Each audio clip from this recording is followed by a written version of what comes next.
Hey, Mickey. Oh, there you are.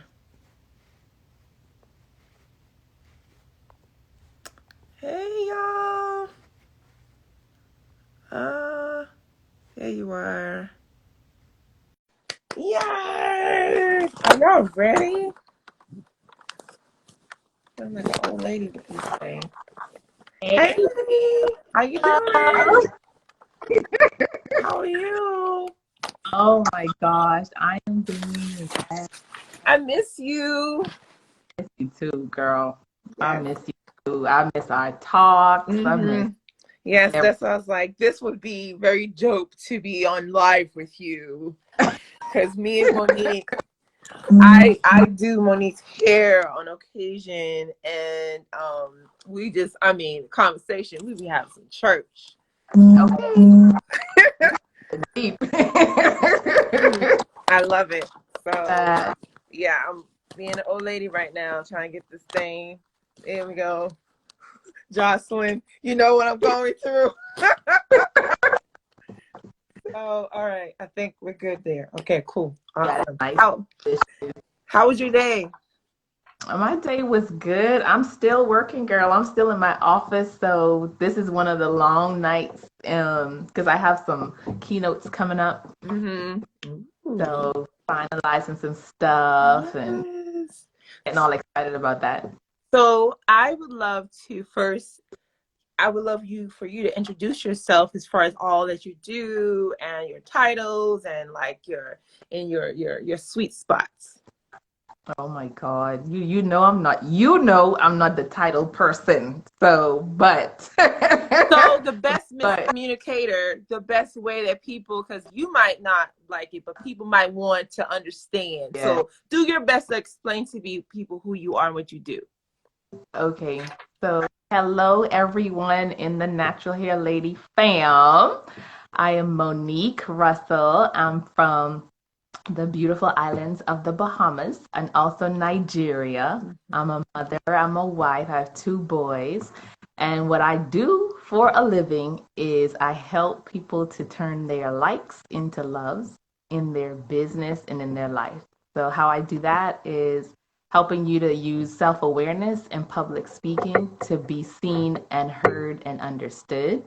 This is in your business, also on the home front, in your home life, because we're one whole person, you are able to get coaching in that area too. So I do professional speaking. I will teach you how to be a professional speaker so you can grow your business and grow your brand. And I'm also passionate about, just parenting, just the parenting aspect and being an intentional mother, intentional parent, intentional mother. In fact, that's my upcoming book. My book is coming out, Intentional Motherhood. Hell yes. Oh my, I'm all about parenting and real parenting. And so hell yes, I will be purchasing, ma'am.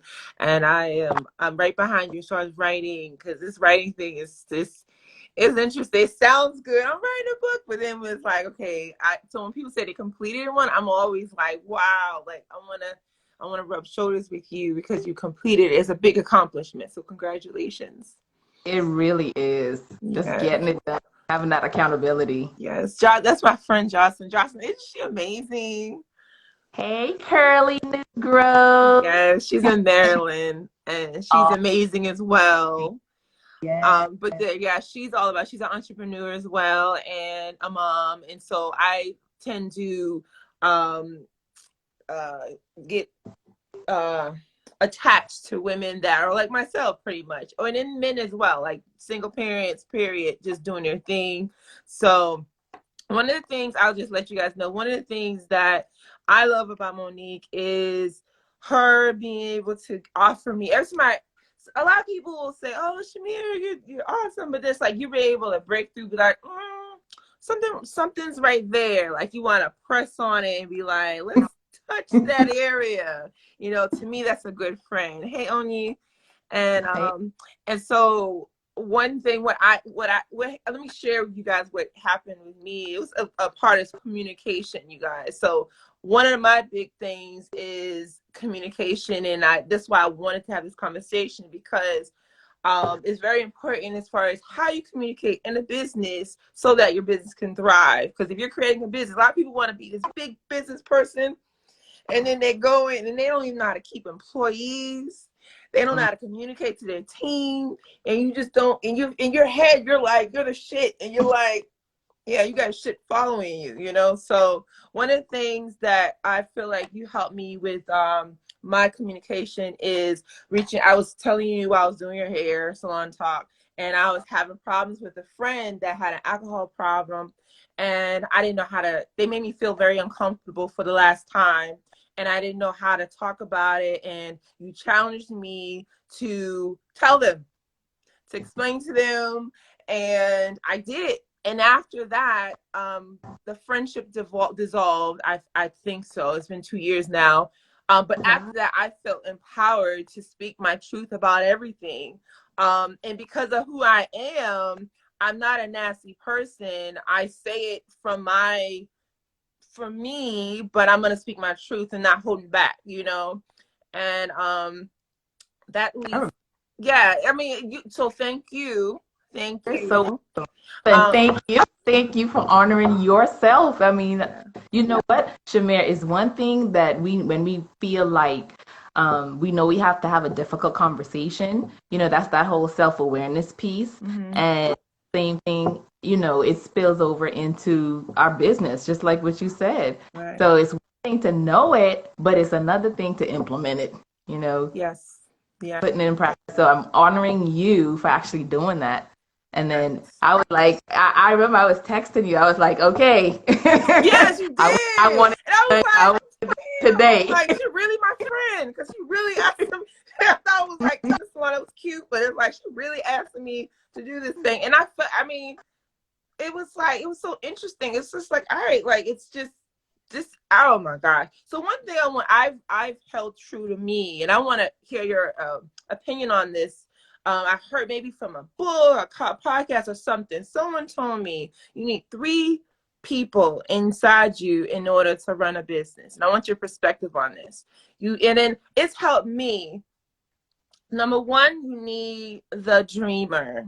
I don't know if we talked about this before. You need a dreamer, okay? Meaning you need all 3 of this. Sometimes, in my opinion, when people go too far on one of these people, you got to have all 3 of these people. You need a dreamer. The dreamer will look at the potential for how the business will be. You sell vacuum cleaners right now. Then in 10 years, we're going to have, you know, like, vacuum cleaners that are connected to iPhones or something. The dreamer always is thinking ahead. Vision, The yeah. visionary. Number 2, you need the business woman or man where you show up on time. You understand being on time is early. And you're showing up, you're answering calls, you're responding to emails. You have the structure, and you know how, you know, all the stuff you learn in business school, you know. And then you need the motherfucker, okay? The motherfucker knows how to say no.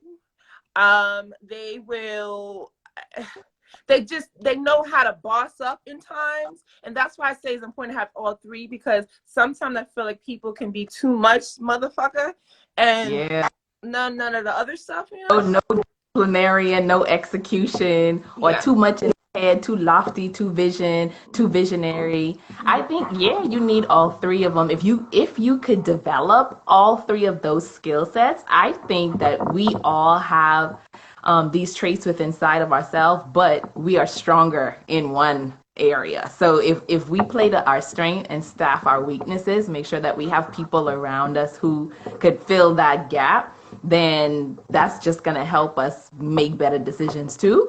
But definitely, I would say strengthening all 3, because if you are saying yes to everything, if you are like the boundaryless, you know what it is to be just saying yes and having no boundaries, and then feel you're the one that said yes. You're the one that said yes, and now you're complaining that, okay, they taking me for granted. They're not taking me seriously. They don't know my value. They don't know my worth. But you don't know your worth either. That's an internal job right there. When I hear people say that, that's your own thoughts. and all of that is, oh my gosh, we're gonna go so many different directions with this conversation. That's an internal job, and that's to me why I've been able to, why I do so much inside work behind the scenes, because I feel like it helps me on the outside. Because a lot of times when I tell everybody, including Jocelyn, like business is so spiritual. Oh my gosh, girl, don't you I about to want you let to elaborate on that. you need to stop because you already know how we. I feel like I'm in the salon, Yeah, okay? this is church, okay? Church could be anywhere. You This do what? is spiritual. It is spiritual. And I think a lot of times we don't develop that spiritual intuition. We ignore it because we just been oriented and conditioned to, looking on the outside. Maybe our business has to follow this certain pattern, but that's not, because how your business is going to be developed is really, really in tune with, it should be in tune with you and how you are aligned. So somebody may say, hi, Alex. Hi, Deanne. Somebody may say, oh, you have to take these 4 or 5 steps, but that may not work for you. And you have to be bold enough to say, no, I'm going to trust myself. But we just so used to trusting everybody else's opinion. Before we make that decision, we got to call up 7 people. What you think? What you think? What you think? Look, okay, here's the situation. What should I say? What should I do? We don't even trust ourselves. So it's get into that place of self-awareness and get into that place of trust and honoring the intuition that when you get inspired to do something, you do it. Yeah. You do it. You do it. Ooh, boy. And you're not gonna lose. You're not gonna lose trust in yourself. You could bet on yourself and you will win. And I know you have done that time and time again. Bet on yourself. Yes. Bet on yourself. Yes. I like to what I always look at myself. I'm really corny, and I feel like everyone around me is corny too, and it's okay to be corny. Corny is really dope now. But I've always been corny, and I feel like I'm like, in my mind, I'm like a dope rapper, I'm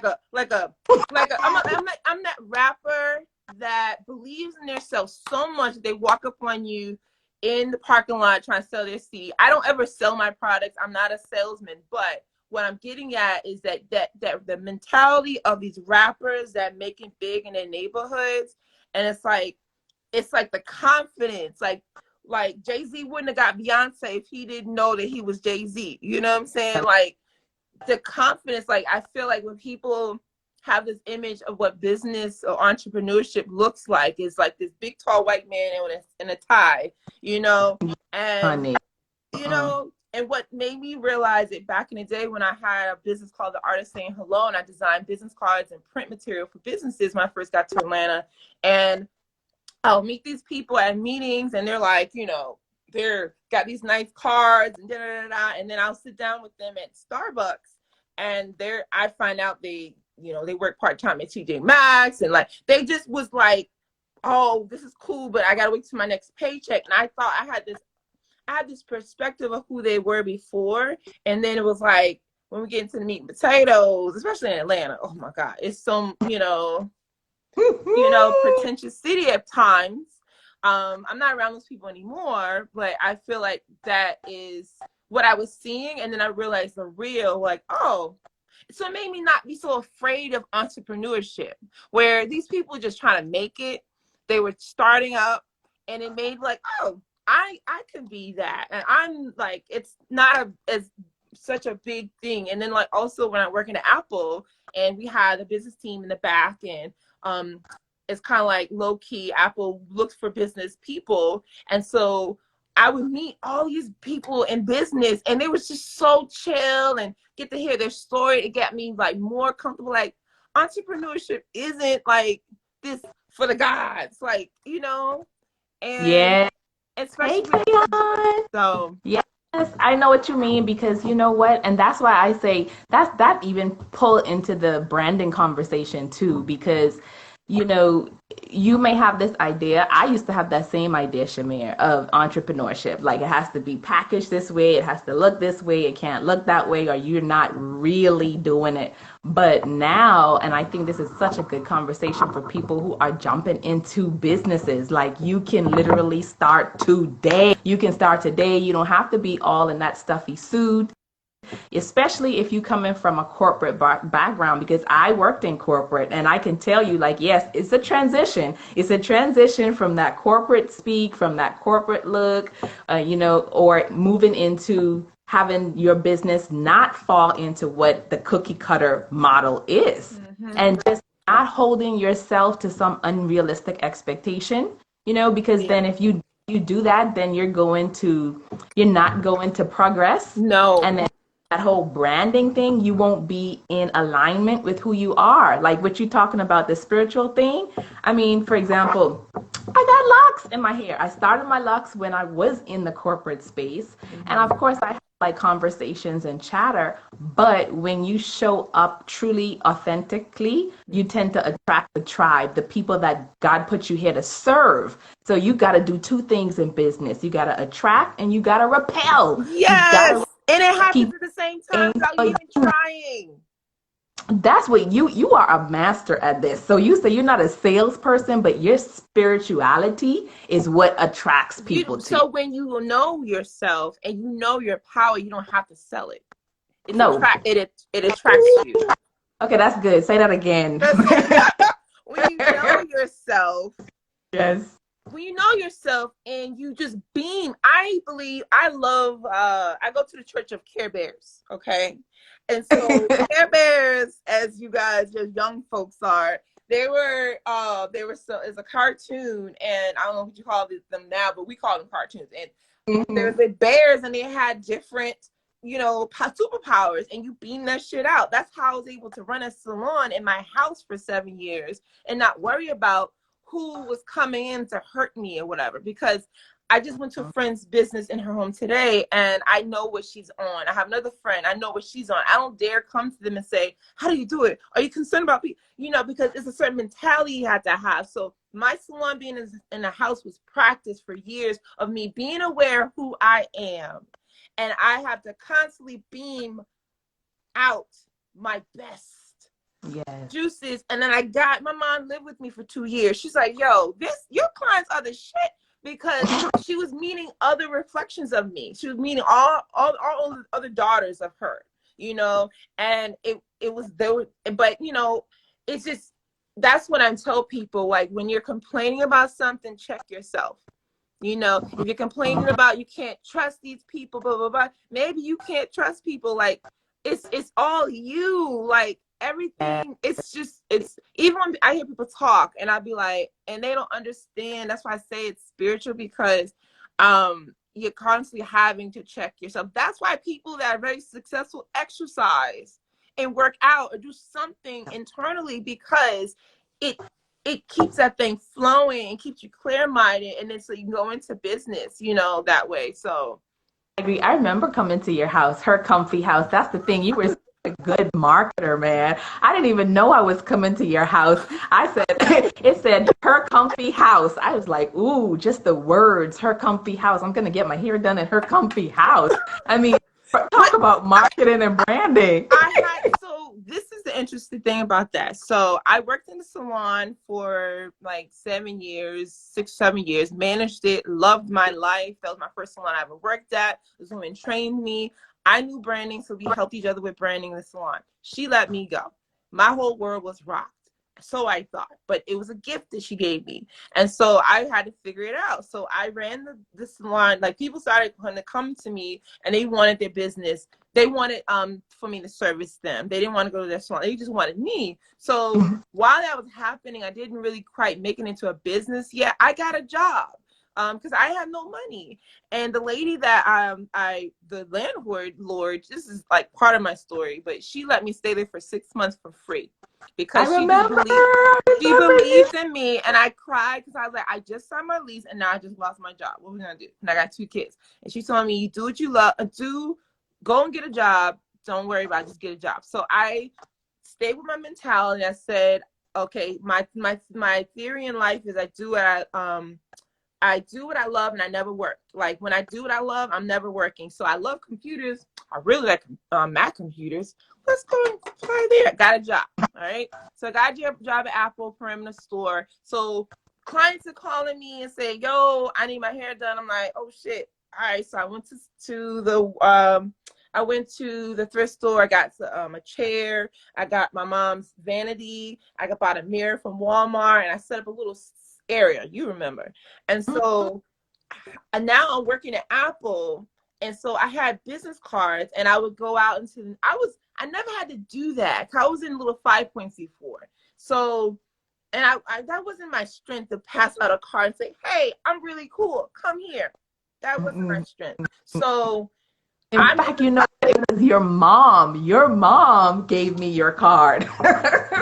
Wait, you met me through my mom? Yes, She's girl. down here now. She's freaking gangster. My mother is my biggest cheerleader, I swear. Wait, Look. was it Hannah's, was it Miles's birthday party? No, I was in Dunwoody. I think I was coming either out of the dollar store or the pizza. I was Mommy, what the pizza. hell?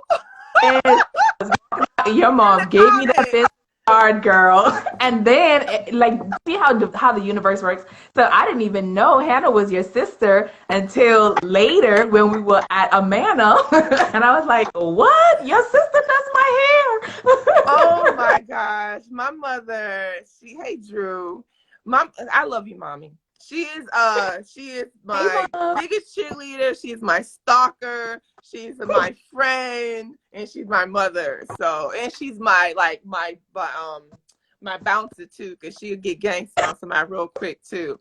So, but my point of that was that I would walk around in the mall and I would pass out cards because my baby gotta eat. So I'm passing out cards, and this woman, well, maybe two people did this, and I was like, "No, never again." And the lady was like, "Where you at?" And I'm like, "In my house." And she's like, And it was, I got that look, and I was like, so I designed my strategy change. I decided to focus on my tribe. So those you guys you might have like a tribe of 100 people following you on Instagram, or maybe 5 people. Maybe to start your business, you have 5 great clients. Yep. Don't disregard them. They're the people at the party. They came. I talk about tribes and party. Okay, my Dr. Lux, they have a party. Natural Hair Lady, we got a party over here. So there's different parties and tribes. Don't. I feel like the biggest mistake people make in business and starting a business is focus too much on all the people that didn't even come to your party. They're not there. You need to celebrate the people that are in your party. When you do that, so my strategy changed into giving three's my favorite number, giving 3 cards to each of my clients when they walked out. Because what that happened, it made me more exclusive. Instead of me trying to go out and say, "Hey y'all, I'm really cool." That lady, whoever she was in the mall, I thank God for her, because I was like, you know what? I don't have to prove nobody. Now, what happens with business is not the car salesman that's 2 o'clock in the morning on the TV anymore. It's relationships, and that's what marketing is relationships. So I have you built a relationship with your clients already. Everyone I get service from, my massage therapist, my chiropractor, my eyelash lady, my skin lady, I am raving about them, and I go out in these streets, and they get more people because of my love that she gives, the love she gives to me. So one of the strategies I want to share with you guys is to focus on the people in your party. If you're having a house party, stay in your house, serve your people drinks, tell them how, talk to them, tell them how awesome they are. Dr. Lux, I got people that do well in what I don't do. I'm not a salesperson. I talk about my story. I encourage and I inspire, and I just talk about my story all day long. And my emails for Dr. Lux, I just, like what Monique said, be authentic yourself. You don't have to try, like, Instagram, social media, all this shit can drive you crazy if you're not confident in your own shoes. Listen, come on. In your shoes and understand. For those of you guys that are watching, I want you to look up a book called Truth Finders by Tom Rath. Truth Finders by Tom Rath. It's a personality test. I didn't mean to take over this mic, Monique, but I gotta say something. Bring it. So it's like a personality test. So when you get the book, you're gonna get a code to go online and take the test. The test is really awesome because if you think it too much, it'll skip to the next question. You take that personality test, and after it gives you like 5 personality or maybe 3, it gives you some topics, and then it tells you some titles of yourself, and you go and take those titles and look up more. But the premise of this book, he studied the original person that did the personality test and made his own. But he says in our culture, we've been taught to do better, try to do better at the things you suck at. Like go back to school and work harder. The goal to me in successful entrepreneurship is to stay in your motherfucking lane. Stay in your lane. Know your lane. That book can help you understand your lanes. I'm an idea creator, but I suck at, well, maybe sucked. I think I do a little better now at execution. So what that means is on your team is get people that are good at the things you're not really awesome at. Because I think what holds people up is, you know what? I go back to school and get my MBA. Boo, you can go get, we got WWW. Girl, let me tell you something. So that's the reverse. And you know what? I totally am in alignment with that. You know, I do the personality assessments too, but I use DISC. So just telling you your strengths and weaknesses. But we have been conditioned, we've been schooled wrong, okay? We have been schooled wrong. And the idea is that go and get all of these education. Education, don't get me wrong, is important. We need it, it's important, and it's for us. I mean, we definitely do. But so much of the identity and the success metrics have been wrapped up in all of these credentials and certifications and more degrees. Do you know how many people have degrees and they are broke? Hello? And they are struggling with student loans hanging on their neck. I have a personal issue with student loans because I had a lot of them. A lot of student loans. Thank God I had paid them all off. Congratulations. Thank you. They are a shackle. They are a shackle. They stop you from progress. So the whole thing is we have so much that we have to unlearn. It's like when you step into the world of entrepreneurship, and that's why I say you could have your skills, you can have your technical expertise, you can have, you know, the thing that you're good at, but really and truthfully, you got to have that self-awareness and you have to know the inside out, because the more you know yourself, I mean, even the nitty gritty details. Okay, let's really get deep with the women. We women business owners here, right? I mean, when you talk about really knowing yourself, even down to how your emotions are influenced by your cycle, you need to. Hello, listen. Y'all better download that Flow app. Right now, girl, you need to be in the flow, okay? You need to download. You need to know these emotional roller coaster cycles, everything, so that you can make strategic decisions, because the truth is these things are going to carry into your business practice. You're not a man. You're not a man. You're going to carry into your, that's why I talk about whole person, Shamir, the whole self, not just the business person who's out here in all this masculine energy. You don't have to have all of that masculine energy. We are a blend of masculine and feminine, and you have to know how to lead and flow with what God has already given you. Yes. So you knowing yourself, knowing, okay, so think about what do you know about business? How have you been exposed to business? In my personal life, when I went to my therapist, I realized that I was carrying some business trauma. Business trauma. You know I love therapy. You know we talk about. I'm telling everybody, like, y'all. Let me back up. So we talking about self-awareness, right? So self-awareness, therapy, coaching, these are just mindset tools. If you want to be a bomb ass entrepreneur. You have to get all the tools. So your MBA isn't going to help you get your self-awareness, okay? It's going to give you some business knowledge, but then it's like real stuff in the real world. You want a therapist, you want a coach, you want a nutritionist who can help you regulate your endorphins, energy, because when you feel good, you show up better and you deliver better to people who are supposed to be your clients. I don't want to be working with you if every time I came to you, Shamir, you tired and you just Girl. I'm that energy in my hair. I don't want that. So people, when you take care of yourself and you learn about your history, like I was telling you, I didn't even know that I had picked up some unconscious business trauma Yeah, I think from someone wants to hear what I was about that. exposed to. Yeah, what I was exposed to. So one of my grandfathers, he was a businessman, and I got my first job when I was a little 12-year-old working. I think I was making 50 cents an hour, child. Please. Oh. I had my little dress, I had my purse, I would go and whatever have you. But I would hear things at 12. I would hear things about how he was taken advantage of, his business partner did this and that and whatever have you. And so think now, before I even considered myself to be an entrepreneur or business professional, years ago when I really brought that up and looked into that, I was like, oh, okay, this is why there is so much hesitation around business partnerships. There's so much fear around business collaboration because I was picking up some stuff unconsciously when she was like, well, where did you get that from?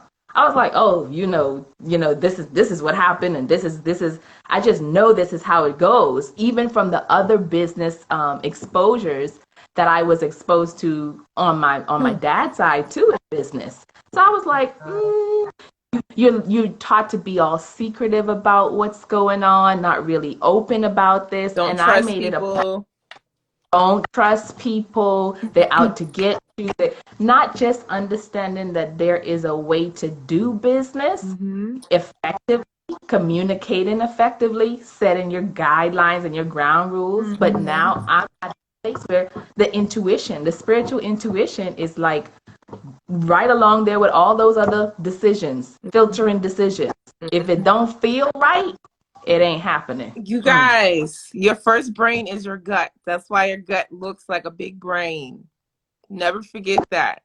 Your brain, your gut is the biggest first. That's the thing that hits first. And then your brain starts, and then you got your heart, But that big brain, I tell you, and I never understood. When I was younger, I always thought like older women are just mean. I'm like, why are you so mean? But I was like, oh, because you get tired enough to hearing things and you just know later. You just like, okay, yeah, we not doing that.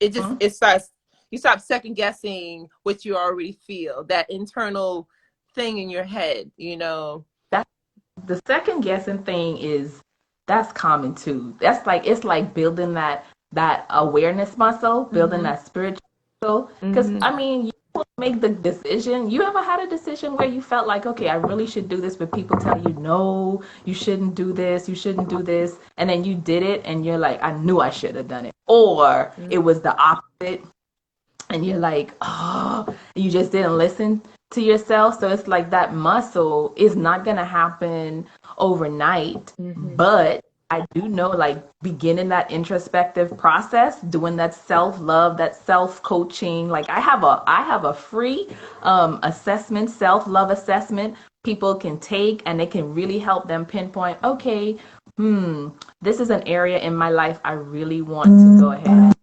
You know what I mean? We have to, where we're getting to is, I talked to somebody early today, and I really appreciated what she did when she was teaching earlier. And she was like, it's just that authentic feminine sales. It's not that in your face, only, make you feel like a number, get it now, all of those tactics. Oh, only 4 left. And then 3 days later, only 4 left, all of those, just unethical strategies. Yeah. At least for me, and being in this spiritual space with you, I'm all about ethical business. Yes. beneficial business practice, conscious business practices. That's the I don't know what the cool word to say, but that's the bomb. Like that's what's lit now, whatever you want to call it, where it's like we have reviews. Like anyone can write a review. No one is not against the law to write a review. So only the people that have the best integrity win nowadays. That's big on communication. You only have your name, you only have your brand. So guess what? Even if you in your business right now, like if anybody's watching and you are still working in your job, your brand, guess what? The people at your job, they're going to be your customers. Your customers are at your job. So if you have resentment towards the people at your job and your brand, you are just you're impacting your future business right now, because these Yes. people are your brand ambassadors, they can be your brand advocates. Yeah. It's all about the name. Yes. Oh my God, I got so much to say. I'm like trying to like put them in things, but it's like, okay, like I want to say something else. Oh, like, okay, side note on that, but like there's never any losses. So like when making decisions, like once you understand that you're never losing, it just goes away. And so like I made the biggest decision probably ever in my business, which is to sign a contract for 5 years to be in this big ass warehouse. And I'm just like, people still believe in me. So I'm like, Yeah. so like, I know this will work, but if it don't, I heard Oprah say this. It's like my decisions they don't define who I am. All the decisions I make, either I ask people and they back me up, or they say, hell no, she make it stupid, and I still make the decision. It's okay. Like you free yourself up to understanding that whatever you do, you're gonna learn. And I know you guys heard this in rap lyrics and stuff, but it's really true, where you're constantly just learning. You're gonna see, like I tell my team all the time, let's give it a try. When new people come in to help with the products, we had a big boo-boo this week. We waste, like a whole drum of product had to be thrown out. But I'm not reprimanding anyone. And it's like, all right, we learned. And then now and sometimes people are not willing to take that risk in their business. And, it's just that part of being a boss, so to speak, and not being authentic and real. Like, shit, you made that mistake too, Shamir. And then the other thing, dang, I forgot the other thing I was gonna say, but having resentment. So I feel like a lot of times, and I've done this too, when you have a new business, you see other people flourishing and it looks like they're flourishing or whatever, and your sales are not coming in. So what people do, they go and post on Facebook to their friends. All right, y'all, got these new necklaces and shit. And then you see other friends buying other bracelets. You're like, y'all ain't supporting the Black community. You're not supporting me. That is called blah, blah, blah, blah. Okay? So I'm that friend will keep it real with you. They're not your customer. Or you didn't do enough work to create. Like, it's not about finessing people out their money and giving it to you. It's about creating that relationship. Okay? I have sister, brother, mother, father. They support me in so many other ways. You got to look at how as a business owner, you're always looking at how things can benefit you or how things can add value. I think I heard you say that on one of your lives. And I like that shit. Add value to your life. I'm not going to do nothing in my life unless I know it's going to add value to me. Now, I might do some dumb shit once in a while, but I know I'm intentionally doing it. And I know, and it's still adding value to me because I know I'm doing it, So when you're looking for new customers, it's not about just selling it. It's like you're giving. You got to be giving in order to receive. And so when people, I know how it can feel when you see other people that have thousands of followers, millions of followers. You don't know their story. You don't know how they got there. And I tell people, just focus on you and focus on your house party and focus on your community. And so, like, if people don't buy your stuff that are on your Facebook group, your Facebook list, your friends, they're your fans. I got so many fans I never met before. They never bought a product. Like, go, Shamia, go. That's cool. And if they don't, it's all good too. But like, don't, you're putting the energy. It's like kind of deflecting, in my opinion. You're putting the energy in the wrong direction. And so you know, go ahead.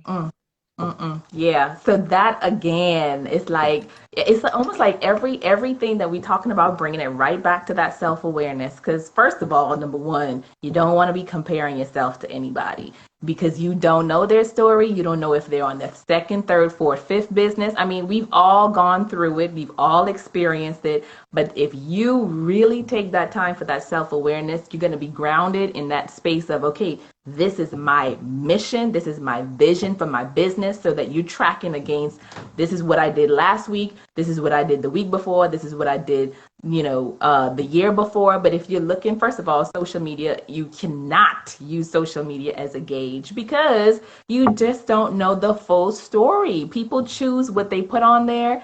And if you are feeling insecure, and this is no judgment because sometimes people just are unaware. There's so many things that are just in that subconscious. You're unaware. It's like going to the bathroom. You don't even have to think about it. Your body sends you that sensation. You go to the bathroom, no problem. Just unaware. And so it's now like, how do you bring that awareness up to your conscious level so that you realize that, okay, what's really driving this action of saying nobody's supporting my business, and look at that person, and That's they probably a spell. look, but that's coming out of that insecurity. Yes. That feeling of insecurity that people tend to have from whatever reason. Maybe someone told you something, and you took it as gospel. You held on to that belief, and then now you're operating out of that gifting. Man. So it's like, you cannot don't compare yourself to other people. And I'm telling y'all, like that, I know, like when you were saying that, I went back into that space where I knew these products work. And I remember sending these products. They were in like really raggedy bottles, but the product was good. I didn't buy the cute stuff yet. And I sent my products to this very big, she has a large following online. She's a lactician.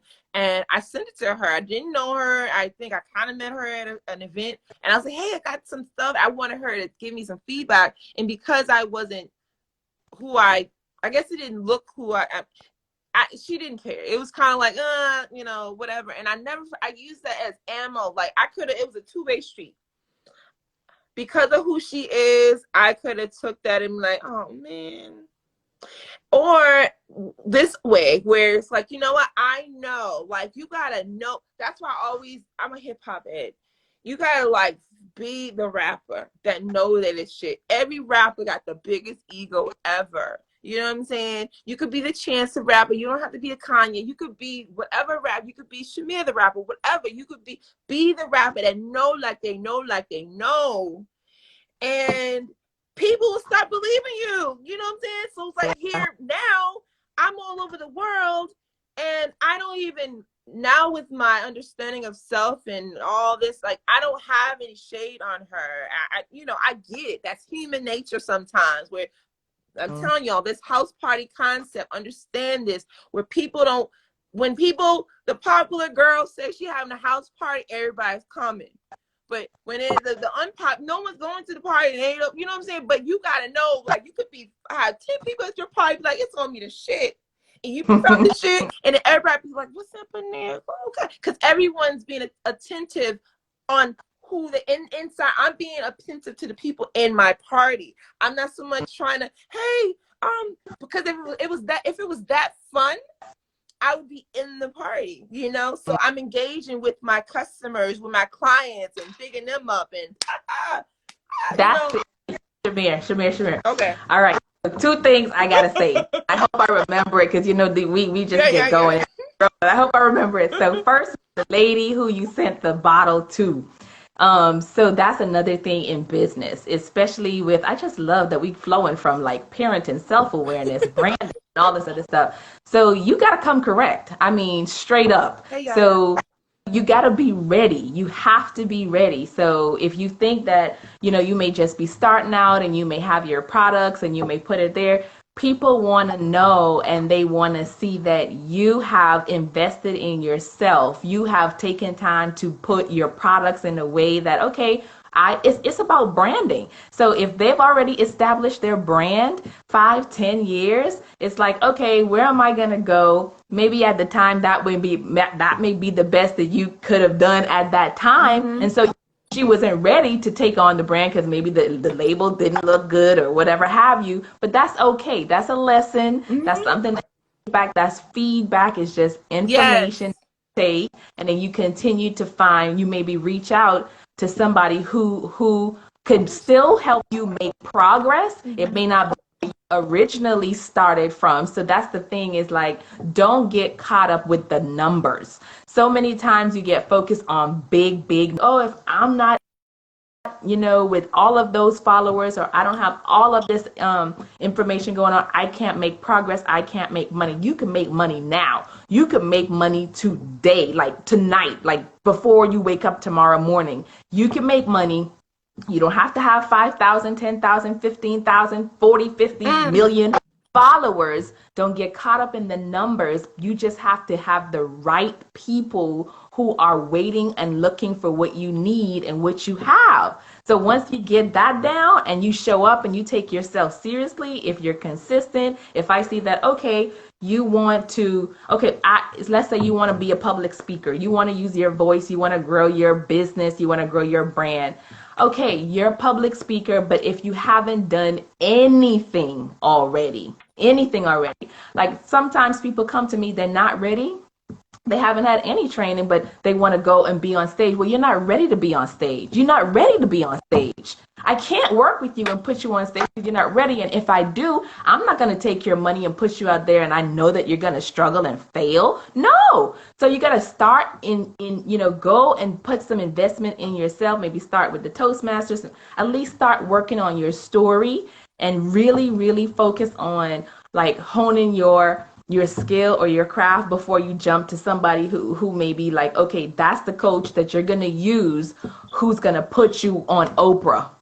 Okay, you may not be ready for Oprah, but you may be ready for, your local TV station. It doesn't mean that you're not making progress. You can still make an impact right there, Yes. Yes, put the work in. That reminds me of the talk I had on Clubhouse earlier where we were talking about, it was a group about getting to retail. Same situation what you're talking about as far as your industry with my industry. So many people want to get into retail stores. That was my story a couple years ago, maybe just last year. And I've changed it as I've gotten into a certain space amongst other people that are in retail. I'm learning that I've been on the right path because like just that person that wants to be speaking in front of Oprah real quick or and then it just went from here to there. It's like when you do that, you can fall real quick too, Yeah. And so when you've done the work and you work your way up, it's not a big fall because when you're doing the work, you bumping your head on the way up there. See, that's the thing. You can't be scared to bump your head because it's a concept, just like fear that it's gonna hurt, it's gonna be terrible, it's gonna blah, blah, blah, blah. But when you've done the work, quote, quote, it's like you have gone through the eves and flows of this. You're in the ocean. You're going, and so now when them waves hit your face, you're like, girl, I'm new to this, aren't you? You're not afloat and shit, But when you go straight from the off the island onto the boat, and you never hit no waves, when that boat sink, you gonna too much of a stretch. It's too much of a stretch. It's like trying to go on a diet and losing 50 pounds in 1 week. It's too much of a stretch. Or having a baby and you ain't go through no stretch, like you had sex and then you 9 months. Like, can you imagine? It's not gonna work, girl. Why you gotta go there? Why you gotta go there? But listen, the thing is, when you do that and you grow too fast, one of the things is you don't enjoy the journey. This entrepreneurship stuff, man, I know people are talking about hustle, hustle, hustle. I don't use that language. Hustle, hustle, hustle, hustle, hustle. Sleep when you die. I need my sleep. No. want to enjoy the entrepreneurship journey, especially if you are a mom, if you are a boss babe mom, your children are watching you. Your children are looking at you going after your dream, going after your goal. You don't want to leave them with that chasing your goal, or I don't even say chasing, but going after something that you love. You don't want to leave them with that belief or mindset that it requires them to self like self neglect or completely sacrifice themselves because this is what I got to do, this is what I got to do in order to get to my goal. You take your incremental steps and not be comparing yourself chapter 1 to somebody's chapter 17. Yeah. And then you're giving them that whole process, because more is caught than taught. We could tell our kids all day long. You could take your cell phone and you could, oh, here we go, cell phone. I was trying to look for it. You can take your cell phone and you can be like, don't be on social media. Get off of social media. But you over here on social media. Okay. So it's like you're telling them to go after their dreams, and they see you going after their dreams. They love you for going after their dreams. They want their mom to win. They want their mom to just win. Mm-hmm. And you don't want to leave them with that idea that in order to win and achieve like this flow or this balance, I don't want to say balance, but you're never going to have balance like in every area. Ooh, girl. It's just shifting priority. Girl, and being transparent. Yeah. I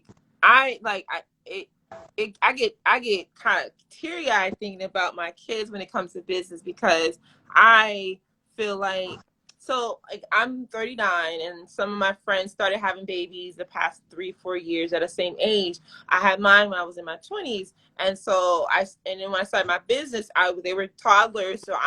So now I see my friends, they're goo goo gaga, goo goo gaga. They're in their career. They're not entrepreneurs, but they're in their career and they have babies and they have all this they stay home moms and they have all this attention. I didn't do that. So like I was feeling guilty a lot there's some guilt that I think some women go through when they're in business, where you're having to try to decide and pick and choose. And so I've had to do some work with that, because when I was young, I had babies in a sling at a meeting. Like I was like, you can't nobody stop me. And so I thought it was like, so, wow, I'm doing this. But then it was like, man, like I don't really know my kids, and so with the recent year, it's just an evolution. And I just want women and men to be very transparent with their kids. As your kids are watching you, they might be inspired, but some kids be like, oh, that's cool. Because I thought parenting can be very selfish. Tell you why. So I'm doing this thing because like my mom, I've always been like rooting for my mom to like venture into the world and do this thing that I want to do. So I'm doing this thing that I wish my mom did. My mom loves her job. She loves her life. I left that lady alone. I now giving my kids all these things in my mind. I think they just want attention. So that's why I say that parenting, you got to check yourself, because parenting can be very selfish in a way that you're always expecting these things. And as being a daughter as well, like check yourself, boo. This is what you want. My kids might not want to run a business, but kids, all they want is freak. That's why so many people that are very successful, they end up having some badass kids sometimes, because all the kids wanted was some attention. Here you are trying to be this superstar, but it's like, really dive in, because your kids come as who they are already, Yes. And so the past maybe 4 or 5 years, I've been being more attentive to them and who they are as personalities, and being transparent to say, sometimes I be like, I don't know, mommy don't know what the hell she's doing. I'm just doing my best. They hit me with different deep questions and stuff, but it's parenting and having a business is very interesting. It is. That's where I want to address first the mom guilt, because it's so real. Even if you're not a business owner, if you are a woman building a brand in a corporate career or whatever have you, there's always going to be that feeling that, oh, am I doing enough? Am I not doing enough? That mom guilt is real. And when we do have that, my suggestion around that is acknowledgement. It's like that AARP model. The AARP model is acknowledge, accept, respect, and protect. This is Say really that again. acknowledge, accept, respect, and protect. So this is a model that I use.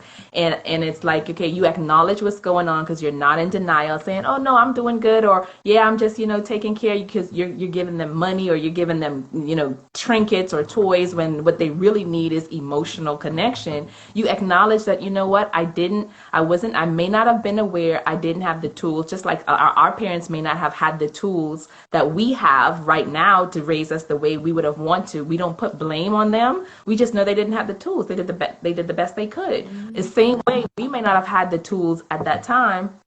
So we acknowledge it. We accept where we are. We respect that place. We respect the relationship. We honor the emotions, and then we go into protection mode. Protection is being intentional. So being a parent, being a mother, and I'm talking about this in my book, Intentional I Motherhood. can't wait. I'm talking about a lot of stuff. Actually, I'm like, oh my God, I don't know how. Yes. But this is the part where you're like, being a mother and a business owner, or a mother and a woman building a brand, you really have to be intentional about birthing your identity. So it's like we are very reactive. We're very reactive in terms of parenting. Okay, we have kids, we're going to do this, we got to do this, we got to take care of them, we got to make sure they eat. When you have your business, we're not as reactive. We are proactive. So we're setting our vision, we're setting our goal, we're looking, we're tweaking. And I take that same idea that your family is a business. So you take that mindset, your family is a business. If you are a mother, there's two things about that. It's like one is an identity and one is a role. And the role is optional. So being that mother, taking on that role is different. You're birthing yourself into that role of what does it look like for me, and then scheduling that time ahead, like being intentional and blocking that, having the time management, having your boundaries as a business Oh owner. my Oh gosh. my goodness. You better have, and I'm passionate, so I could go on and on and on and on and on. I remember one time my oldest son was like, he gave me a card and he was like, Mommy, what did he say in the card? He was like, what did he say? He said this, he said something like, you need to, you're working so hard like a boss. You need to learn to relax like a boss. Okay. Yes. And when he said, Wow. one Wow. These kids, man. he brought this for me like a boss. I got it over here Oh on my, wow. and then he's like, I'm kind of a big deal. These Yes. kids, they just be doing their own stuff. But when he said that, I was like, you have to really listen and pay attention to what's being said, because you could get caught up in just doing and doing and doing and doing. And so you have to pay attention to what they're saying, and you have to make changes. Like really go ahead and make changes so that they can see that, oh, now that my son or my children have said this to me, here's what I am doing. And now they're having practice seeing someone who's in authority, who's an adult, hear what they say, take the information and implement the feedback, so that when they now in their business and their workplace, it's not foreign to them to see somebody who may be in authority. It's not foreign to them to see somebody who if they're giving their feedback, instead of being shut down,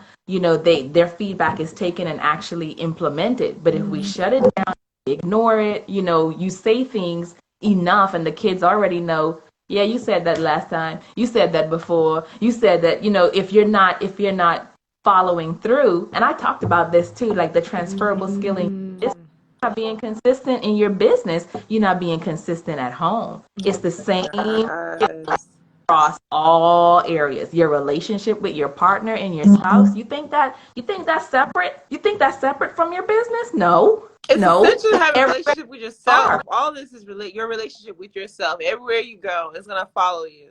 And Yeah. I just wish people would they might think they're open and they're good with people, but my experience from managing and interviewing people don't really recognize if they're really good with people, and being transparent. And I feel like with people, kids will teach your ass, I swear. And just like, they come to kind of poke, and then they see things from another angle that you might not be looking at, and they're gonna keep it real. Elders and kids, I would say if you want to know, if you want, I gotta plug up my phone. If you want to know, I gotta plug my phone too. if your kids are young, if your kids are young and you want to know how they are doing or how they perceive you, I always, like when my kids were younger, I would have this little exercise, like a little charades. Mm-hmm. And I don't know how this is gonna say, a little charades, and I would say, you sit down, and what we're gonna do is we have a scenario. I hope we have a scenario, and what you're gonna do is act out the way I would respond. So if you're sitting down and you're like, okay, imagine that mom's upset. You get to be mom in the moment. How am I responding? And you go around and you see how I what heard they of this. capture, what they perceive from you. Like we Yes. did that. Everybody did that. Oh, okay. Now you get to be the youngest son. How does he respond if he lost the game or if he lost, something? You now get to see what I they heard of this. what This they is have so dope. picked up on, and then you'd be like, no, that's not, I don't do that. Don't do that. Just pay attention and see what they're picking up on, and how you respond when you're sad, when you're frustrated. If they don't ever see Man. you frustrated, they be like, oh mom, if you're frustrated, you start to looking, I know something's going on because you start to daze out. They're like, okay mom, you dazing out. Wow. So, Yes. pay attention to what they are capturing, and, just keep that dialogue going and make sure that they see how you process your emotions, because Mm. if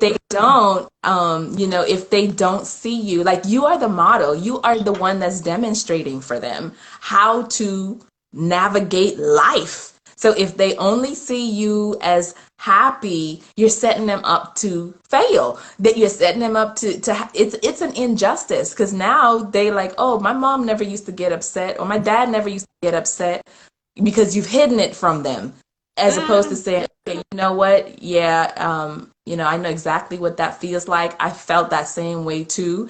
It sucks. Here's what I'm gonna do to make myself feel better, or how I'm gonna Man. process. Man, this is all so important, man. Like, it's, oh my gosh. Like, I love that. I love that. It makes me think about the things that my kids. I made I'm committed to, like, showing my emotions around them, because I'm a crybaby, and so I'll cry, and for it's so interesting because I wasn't really. I was allowed to cry, but I was raised by two gangsters. One is in the comments right now. Two thugs.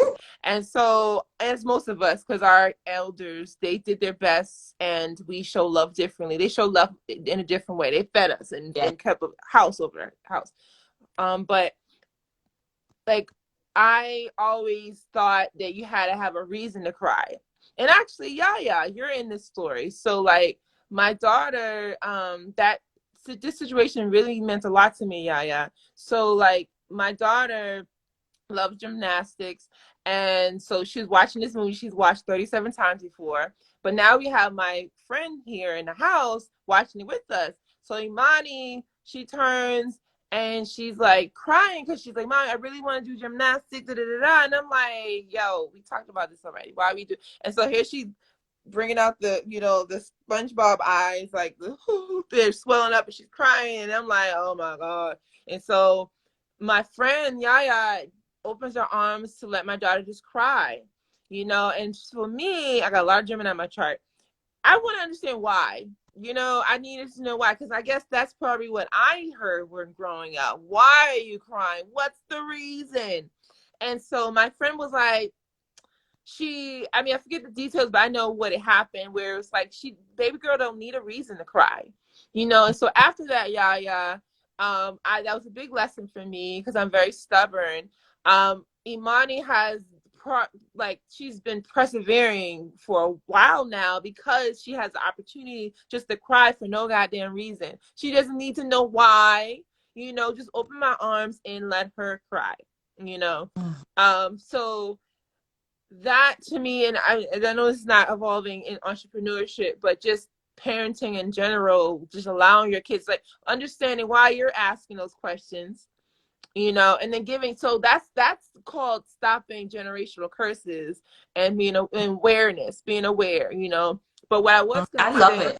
hmm, I love it. I love it. I I, love it. And the thing is, like, yes, your emotions, they have to get out. It's like wearing deodorant. Okay, I know we wear deodorant because we don't want the arms smelling, and we're afraid of the rejection that people will have or whatever. But your body, it's like, let's say you're going into high intensity workout and you're sweating, or you go into a sauna and you're sweating, but you put something on your skin so that the sweat cannot come out. What's going to happen? It's going to start clogging up your pores. It's going to like turn into a negative manifestation in your body. So emotions are just data, just like fear, just like, making mistakes. That's just data. And that emotion has to be expressed. Now, I don't remember the exact body parts for the emotions that are not expressed, but you tend to see, like, even in the gut, in the area, indigestion, heartburn, issues in the throat, different type of emotion. Your anger, if you, a lot of times you have unreleased or pent up anger or sadness that haven't been released, and it turns inside on your body. Like, it just turns inside, and so you have a lot of ailments. And if you can get to that place of emotional release and it's sort of cathartic, you now set yourself, you now put your immune system in a better place to support yourself when you have your clients. All of this is related to business and entrepreneurship. It's just very different, a different conversation that we're having that's outside of the norm.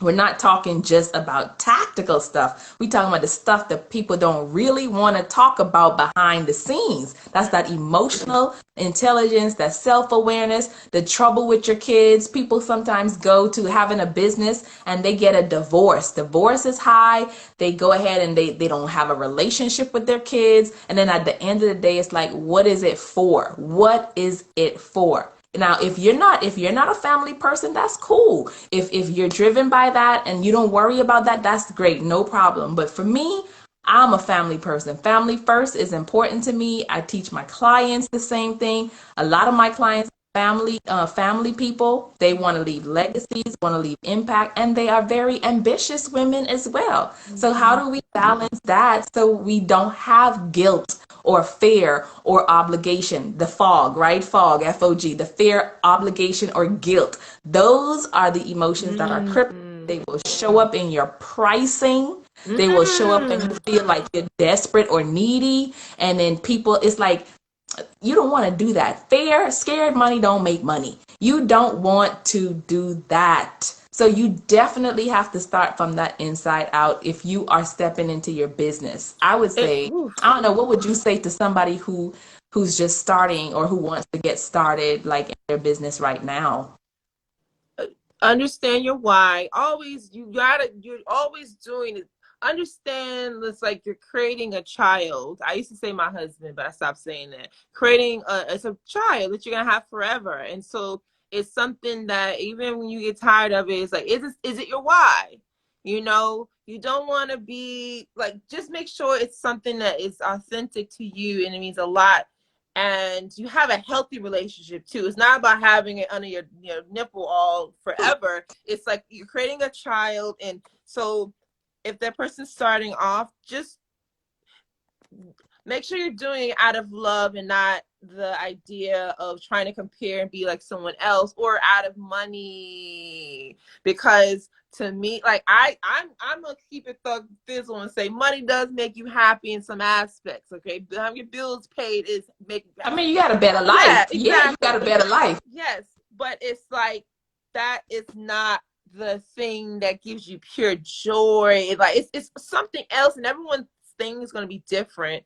And so digging deep and try to like, and then to me, you're solving a problem. So to me, the best businesses is solving a problem, and the better businesses are solving a problem. Solving the problem for people that they don't even know they had. Yes, right. And so we didn't know we needed iPads. We got iPads now. But you're solving a problem. For me, those are the best businesses that just like boop, boop, boop, boop, boop, boop. And then you got those other businesses that people just buy, like earrings, bags, purses, lipstick. People are gonna constantly, so cool, it's saturated, but you can still do your thing. Anyone can always do that. It's not a stopping point for that. But you're just solving a problem. And what I got a nugget. So another nugget is, for me, you're wanting something that people will come back and buy again. To me, they're gonna need it again. Now there are businesses that people buy one thing, okay, cool. But for me, in my mindset, I wanted an engine to keep going. You know what I'm saying? Because I knew my risks ain't gonna be the same way they were when I first started. So I need something that people can come back. I thought about t-shirt. I mean, friends that know me know I have had every type of business idea in the book.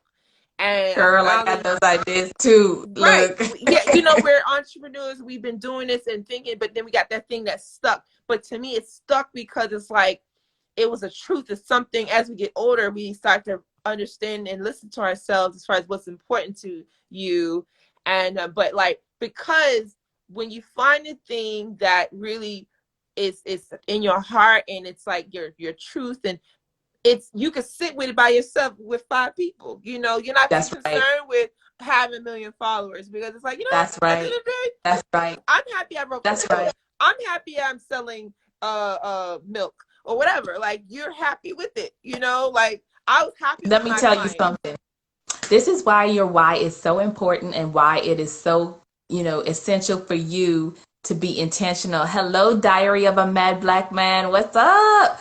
I am so glad to see you. Let me tell you something. So this is where you have to really, really hone in on your why, because if you focus on somebody else's goal for you or somebody else's dream for your business, this is what a lot of times it's just a pattern. It's just a pattern that we have to interrupt. We have to interrupt the pattern, because sometimes we choose to do things that maybe our parents or someone else wants us to do. And the same thing with your business. Don't be caught up in making sure that it looks the way everybody else's business works. Maybe, actually, I got a friend who, she works 1 day a week, okay? 1 day a week. And she has several $100,000 a year in her business, 1 day a week. That's how she wanted to design it? That's how she wanted to design it. People on the outside, look, they don't see a whole lot of followers or whatever have you, but she's living her life and she's living it good. So making sure you design your own success metric. What does it look like for you? When I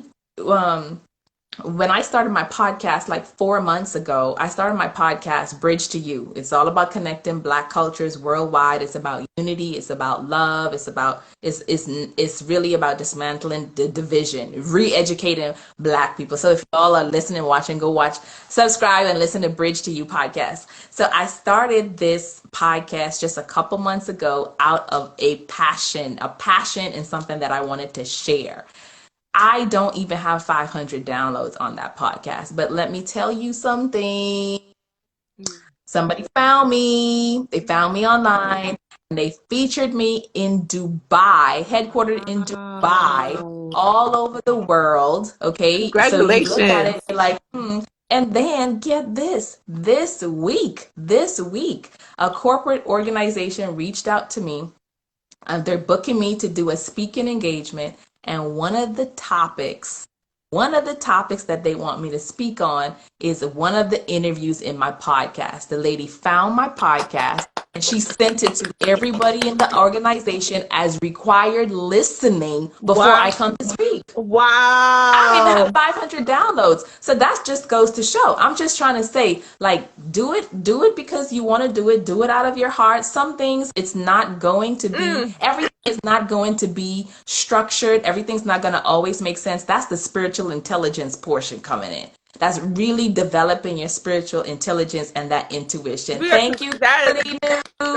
Yes. Look at God. Yes. And that whole thing was just, if I even tell you how it started, you would just be like, what? It started me sitting right here with this passion, writing it down on my notepad, asking myself, who do I know who does this that I can actually learn from, sign up from, get a consulting session? I reached out right then and there with the inspired action, and she responded. We set up a call, and she was just like, I'll help you do it all. Like, I'll help you. I'll help you. I'll help you. That's it. That's it. Man, oh my God. That's why it starts out with you listening and understanding and paying attention to your conversation in your head and stuff. Because the way the world works is you have things or entities, God, spirit guides, that you like, things are working for you. The biggest takeaway I want everyone to take from me tonight is that you have to, as soon as you understand that life is happening for you, your whole life turns magical. Mhm. Everyone, there are people around you that you're like looking over top of them and they're trying to help you. You're like, especially Black women, we want to do every goddamn thing ourselves. Like, you have people that want to help you, or like they're looking for that thing, and so like you're that right there. And just knowing that's your heart, this is you, it came out your heart, bada boom. It didn't concern you about how many people follow, da da da. And then No. the golden aspect of it is like, now you get to spread it. It's Thank you. mm. Thank you. I want to say something about the Black woman strong syndrome. Okay. It's a scam. It is a scam. Okay. Return to sender. Take it back. Return, get your money back. It's a scam. That whole Black woman strong syndrome thing, because we've been taught that, conditioned that you got to work harder, you got to be twice as this, you got to do this, you got to be that. You're strong. Why are we celebrating strong? What does that mean? No, hell no. Strong women, they depressed, they lonely, they broke, they disappointed, they unfulfilled. No way. That is a scam. I don't know who need to be wearing that badge of honor that, okay, you got to do everything on your own. No, ma'am. No, ma'am. No, ma'am. We are returning that. Please give me my money back. The receipt, take the bag, the receipt, and the Yes. stamp. Okay. So the thing is, we have to, that's why I believe in connecting with coaches, guides, people, tribes Mentors, that yes. don't subscribe to that mindset, because just like emotions are contagious, your mindset is contagious. If you feel like you have to be doing everything on your own, you're going to connect to people like that. You want to just get yourself in the space where it may feel, the belief system may feel uncomfortable. It may feel uncomfortable because it's like you're trying on somebody else's shoes. You're putting yourself in somebody else's mindset or belief. But if you get around the belief that, no, that's not what I need to do, I can begin to trust people. Trust. You see other people doing it, and so now you want to take a little baby step here and there. It may feel uncomfortable. It may feel like, oh my God, the shoe is too tight, or But please but just go through it, y'all. Like, you got to go got through it. You got to like change that up. And if you, some people are committed to their discomfort. Let me just say, some people, they will fight for their limitations. They will fight for it. They will fight you for it. I got to do it all myself. oh That's what I yeah, I got know to you're talking about. fight for it. So that's not what we're talking about. But I'm talking about really just stepping into that space of changing up that mindset, changing that belief that there are people out for you. Everybody is conspiring to do good for you. If you're going to It, make up a story in your mind, make yes. up a good Good story. story, you Don't be guys. like, Oh my God. oh, they didn't want to work with me. Well, they didn't want to work with you, not because of anything because of you. They didn't want to work with you because maybe the timing wasn't right.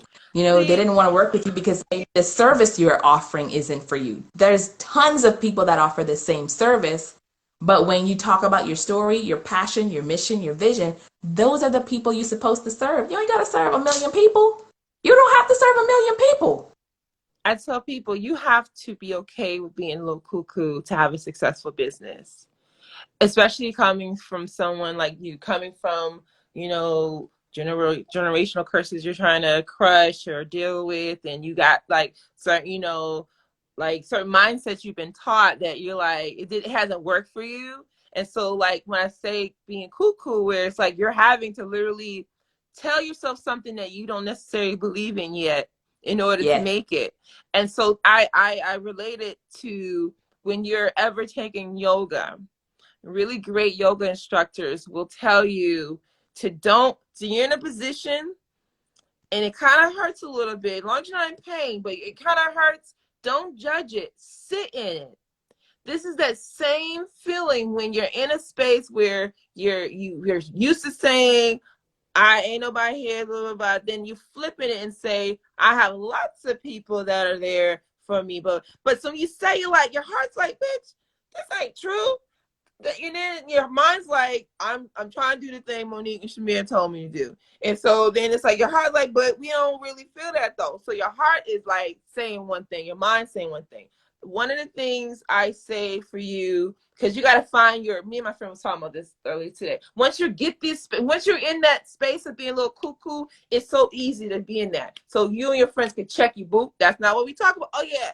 So, but if you haven't hit that joy spot, I recommend you listening to stand-up comedy, because what happens, your heart is she's tough. So make her laugh. When you make her laugh, or listen to your favorite music from when you grew up, when you get her into a space of joy, then your mind be like, all right, you good now? All right, cool. Then we're going to start talking and say the thing that we're not used to. So money comes easily and frequently. You might have a negative $22.37 in your bank account right now. But when you start saying money comes easily and frequently, your heart's like, put on that music, put on that stand-up comment. And then you start doing it. And then you literally, like to others, it seemed like you're cuckoo. And this is why your group, your friend girl groups will get smaller, because a lot of people ain't gonna understand you. But how bad do you want XYZ to work? How bad, one of the things, my favorite things I like to do, a part of the cuckooism, is I used to love driving on a highway. This is affirmations, speaking things, because one of my blocks I'm working on right now is my romantic relationships that I'm working on. Okay. And so, but I've been working on these other things. I've been doing this for years. I get on a highway and I'll drive, because my intention is to yell and scream affirmations out really loud. So I probably don't want to do it as loud as I want to in the house. So because I'm crazy, I got to go in the car and drive on a highway where everyone can't hear me. So I'm driving, you roll down all the windows down, and you speak in present. Let me tell you about present tense. You have to say these things in present tense, because they're not wishes. You have to set it in the space of imagining when you got that bike for Christmas, for your birthday. You got that feeling of joy, because what we're trying to get you at is the continuous feeling of joy all the time. So you're constantly being in that space of like, present tense. I'm so happy that my business makes $30 million a year, whatever the hell. I'm so happy that in current times that I have a man that, I'm so happy that my kids have the extra, like whatever. But I'm so happy that currently, right now, I hope, I wish, I hope, but in You gotta present pay tense, attention. in present Yes, tense, you gotta pay after you attention. after you say the shit that you probably don't believe right now, you just said it, but you said it present tense. When you say it present tense, the chills in the back of your neck will roll up and your whole universe changes. Like, oh, that's what we're doing now? Okay. And what happens? Everything around you, your ancestors, God, everything's like, okay, we got some work, y'all. And then you roll windows up if you want to get warm, whatever. Turn your favorite music on. Feel the chills in the back of your neck, and let that shit settle, and drive home and watch tomorrow. Shit gonna start. Because what happened, you commanded things in your life to change and switch up, because you said it in present tense. We're not in the wishing world no more. We don't wish. We intend. Yeah. So language is so important. That's big for me. Language is so, so, so, so, so important. And I will say, so that worked for you. It may not work for somebody else, but they have to find out what Right. works for them. I'm a Right. firm believer of rewiring our brain with affirmations and things like Right. that. But if it feels too far fetched, if the affirmation feels too far fetched, you have to bring it to something that is manageable. It's almost like climbing up a ladder. You want to take steps. You're not going to start from the bottom of the ladder and then get all the way up to the top. You're going to have to take steps to climb up on that A ladder cup of coffee, a in your sandwich, belief system. In your lunch. belief system. Yeah, so Yeah. paying attention to that. Or if you find yourself in a place where you're getting distracted by what's in front of you, you're getting distracted by, oh, the condition that may not be favorable for you, Mm-hmm. then you pull in those affirmations. You pull those affirmations in and you take your focus off of the thing that's causing you that stress. So when you get yourself in that state of joy and you get yourself in that state of creativity, now you're opening up your energy field to be able to attract those things that you want. But it's not a one and done. It's not something that's going to happen overnight. You're going to have to continue to develop this muscle and The do muscle. whatever it is that you need to do. If you're feeling in that emotional state, you gotta do whatever it is you need to do to shift yourself from that current place to a place that works for you, because that's if in that negative state is disempowering, so you want to move to an empowering state. Find your Mm. thing, y'all. To me, it's similar to grounding and finding your thing. Like, we're only here. Feel Hey, Lucy love. Lou. We're only here, and I feel like it's the power of all these circles I have, these women around me, and just intelligent people.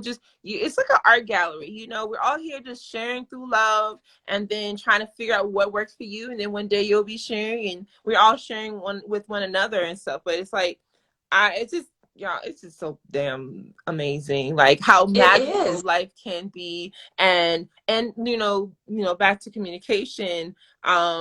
To me, I hear boundaries for me, because it's like just speaking up for myself, and understanding. I'm learning leadership right now. I just bought a book. I will post it in my stories that someone just recommended me to buy. He asked me what leadership meant to me, and I hadn't thought about it. It was like, But he was saying, and I gave him my description, but I learned that I got it. It's more about influence, and I feel like, I don't think people think about that enough. It's and entrepreneurship is so much more than just trying to sell something. It's just, Oh my gosh. It is that if you want to grow, that's another thing. So like for people who are just kind of figuring out, or they're not aware of their emotions, they want to go through like that self-love, self-awareness, self-forgiveness process before they get into the whole public speaking arena. Because I mean, if you start speaking, like you've been doing your classes and teaching classes too, and being on panels and stuff too, Shamir. But if you didn't do the I inner was nervous as work, if hell. you didn't do that inner work and you went out there, it would be all crumbly and it would just kind of derail you mentally. But the whole thing is we're focused on building you up from the inside, building that strength from the inside out. So leadership for me, I'm not, yes, we have to in our business communication wise, we have to make things very clear for people so they know what it is we do, what we offer.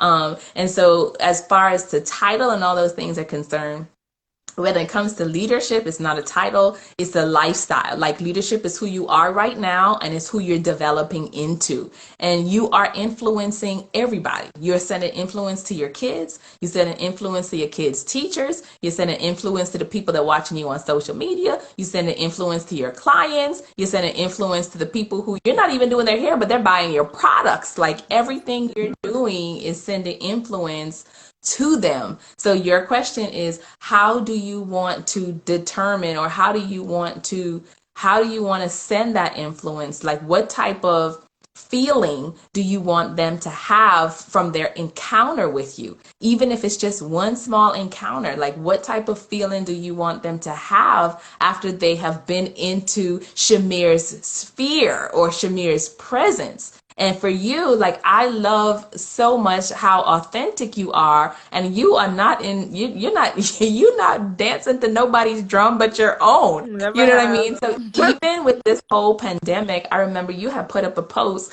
and you were like, Don't be letting anybody tell you how to feel. Okay. So there may be all of this fear and collective anxiety. And if you're not in that place, you don't have to jump on that bandwagon. And I thought that was so powerful. Like when I saw that, I was like, boom, I had to like that thing real quick because I Yes, was like, not guilt. yes, I Like don't everyone's feel being a that. I bully don't right feel now that. in this feminine energy, this divine feminine energy that we're experiencing now. It's not what I think people expect. I think some people are looking at this like this. We Jesus is coming, and it's like we ride in the ocean now. But to me, and every masculine and feminine both has its pros and cons. And so even with this divine feminine, like we can be some emotional motherfuckers, and we're not thinking logically.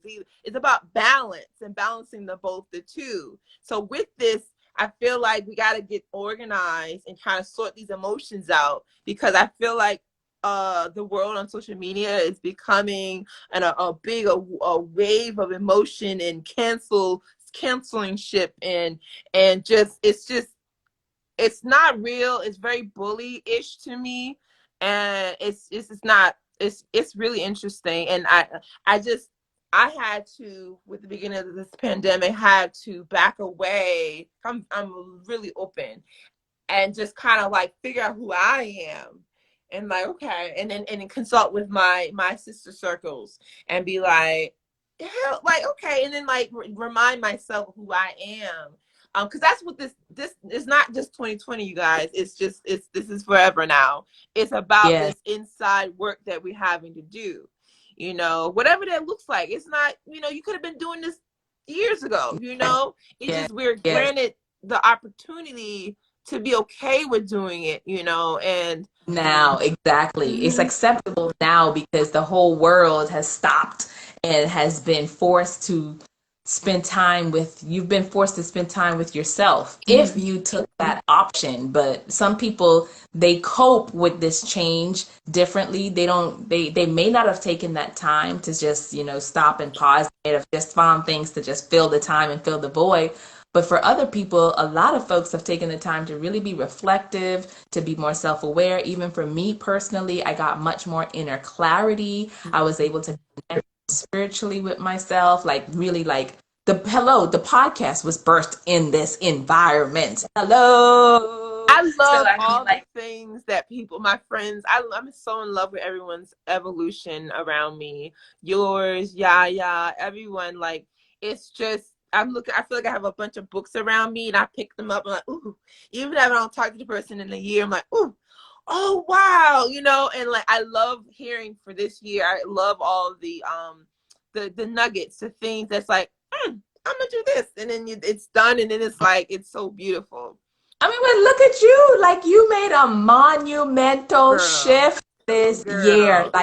Like a big shift. Like I I'm not can't doing even here. I'm feel like it finish yet. open it up. I I'm not doing here. I'm like, what you mean you're not doing that here? no, that was huge. I'm still dealing with that. And I'm not, it's been a guilt road. It's been a thing. Oh, It's been very, because I generally like you guys. I well, actually I would think. I do like you guys. So like, that's why it was hard. Anyone else that's just trying to chase the money, the dollar. I made a shitload of money in sales for Dr. Locks, and I had to sit back and say, Shamir, this is what you prayed for 10 years ago.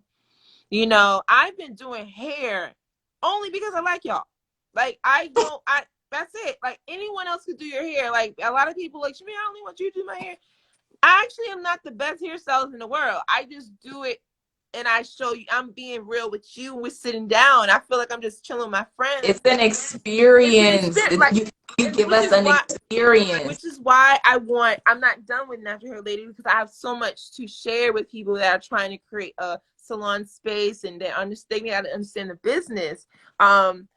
And so I tell people it's about branding. As you were talking about communication, and I was following you, I'm like, damn, that sounds just like branding, the experience that you're creating for people. But like, this year has been so, like, me and Ebony understanding our friendship and business, and like growing, because little girls run away and they don't thrive in that pain of like, what we doing? You know what I'm saying? It's like, wow. And if you can go through that, it's like, wow, you can gain like some nuggets, some jewels and stuff. But I learned a lot. It's hard.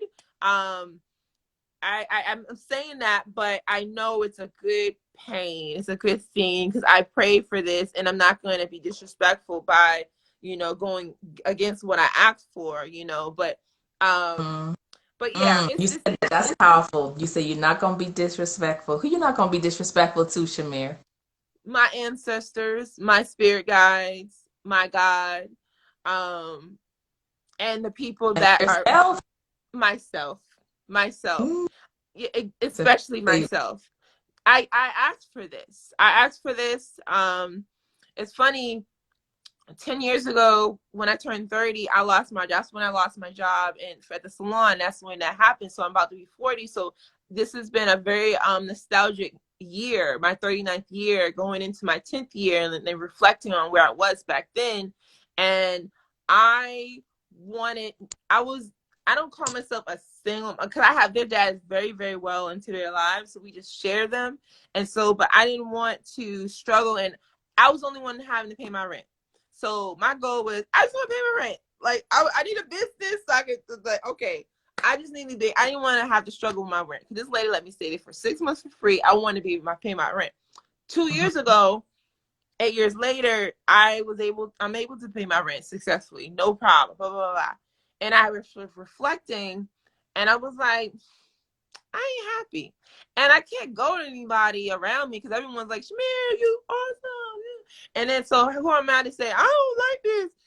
So I had to figure out what it is that you want in life, Shamir. What makes you happy? Because it ain't paying your rent. And so it's for me to understand that, but I figured it out. And I feel better now. So that's why I tell people all the time, like, it's not, I could just speak for me. It's not about the money. Like it's cool, awesome, but you're gonna be really like lonely and sick inside when you're just depending on that to be like your thing. Like my kids, like, so here I am running, working. Monday, okay, my kids go to a STEM school, so it's very intense. Elementary school. Now they're in middle school. This is like 2 years ago. So our schedule was, I get them from the dad on Monday. They go to school Monday through Friday. I'm working, all day.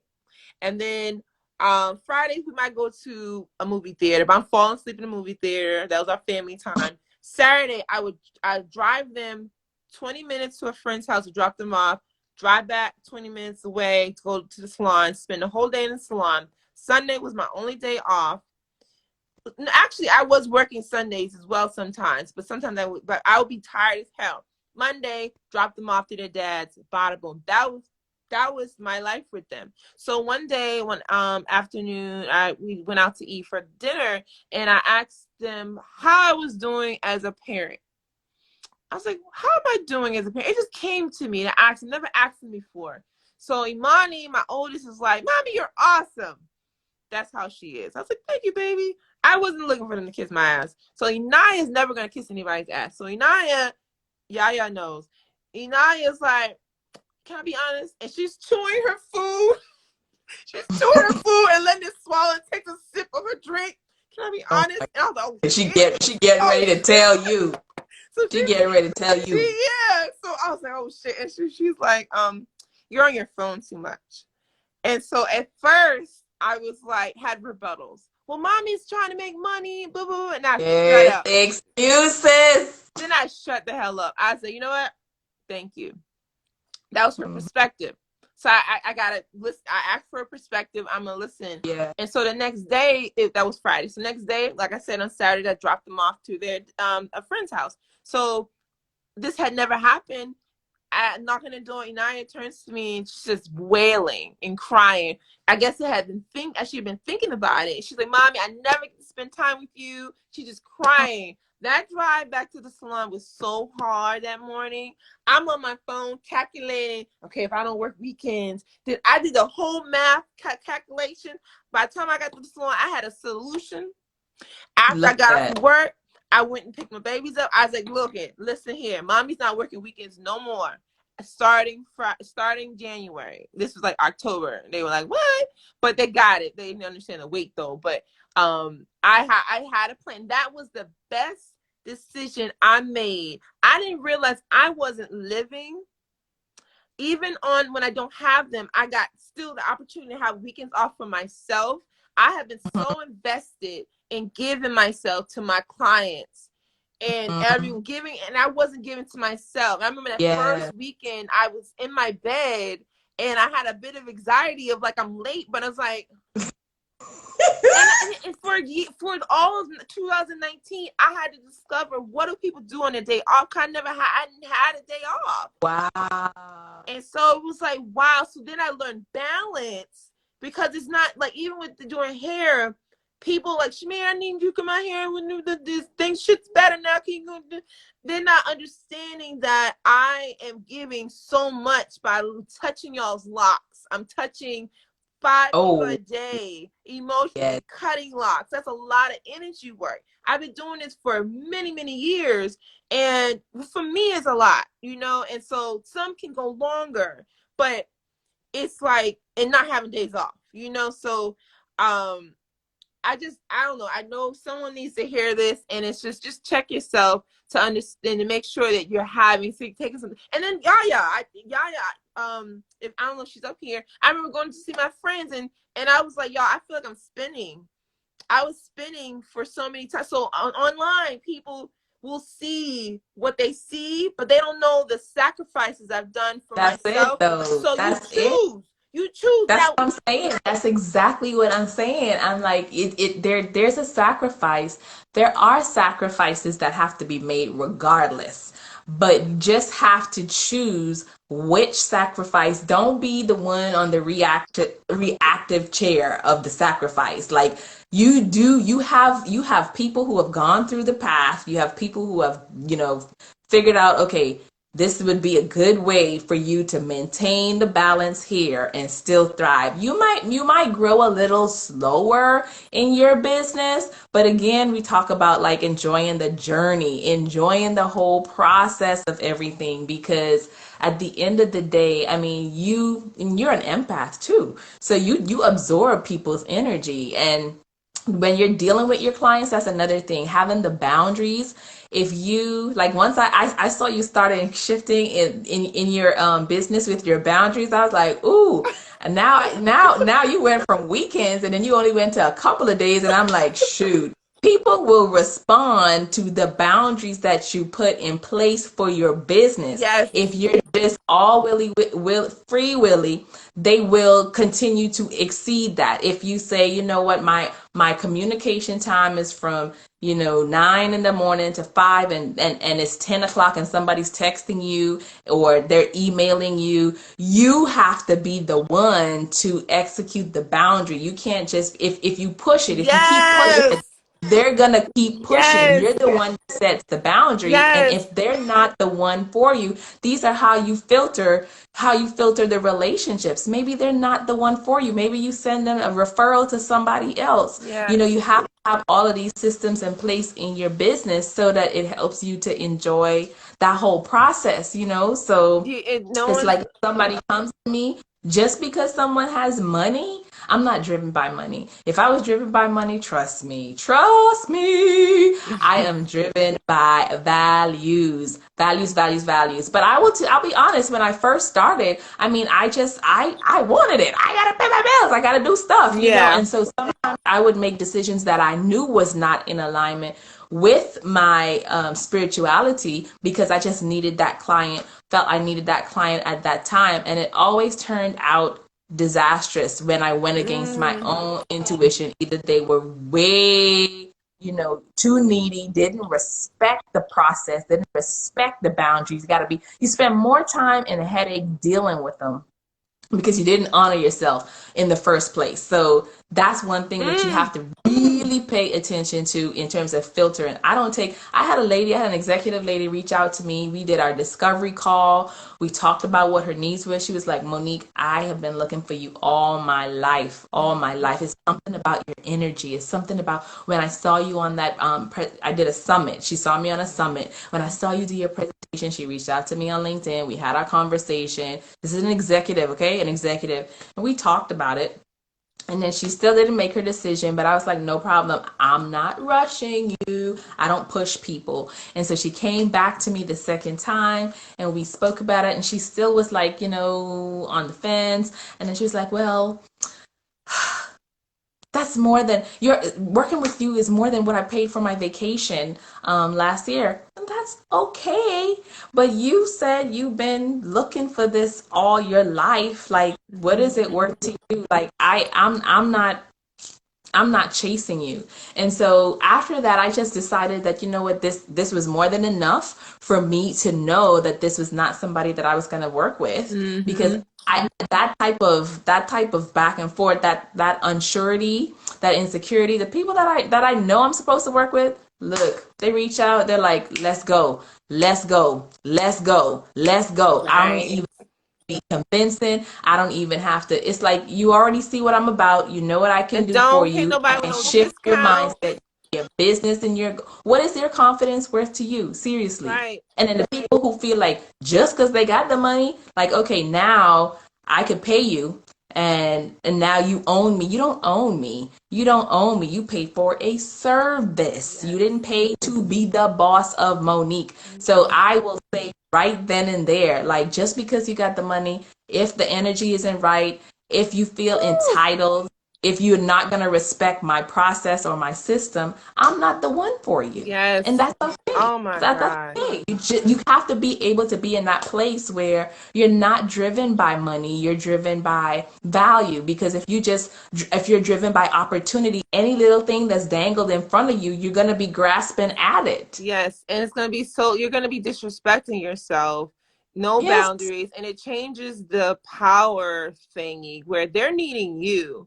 Especially I see this all the time with hairstylists where when they're going back and forth with people and, oh, that's expensive. And it's like, well, I'm going to give you a discount. You have now failed yourself. Because now, forever now, they're dangling something in front. It's just people respect. Well, now that could be a thing where that's the type of person you're looking for. Like everybody has their own businesses, you know what I'm saying? And so if you're wanting to me and Monica is similar in that we love quality, And so to me, when I up my pricing and I cut my hours, I know who was gonna roll with me. The people that were gonna roll with me is gonna stick with me. And it's okay. It helped me understand and then whoever didn't rock with me, I've changed. So now I'm not their person. It's okay. It Right. happens, it's not.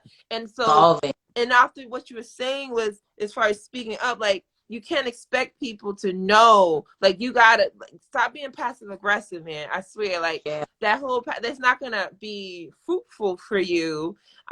It's a delightful way that you can speak up for yourself and set boundaries. And like, I love the salon atmosphere in that I love creating a boundaries around myself. And like, how I am, like, you come off, it's like, all right, this is what we're gonna do. It's a business operating, and you came to me.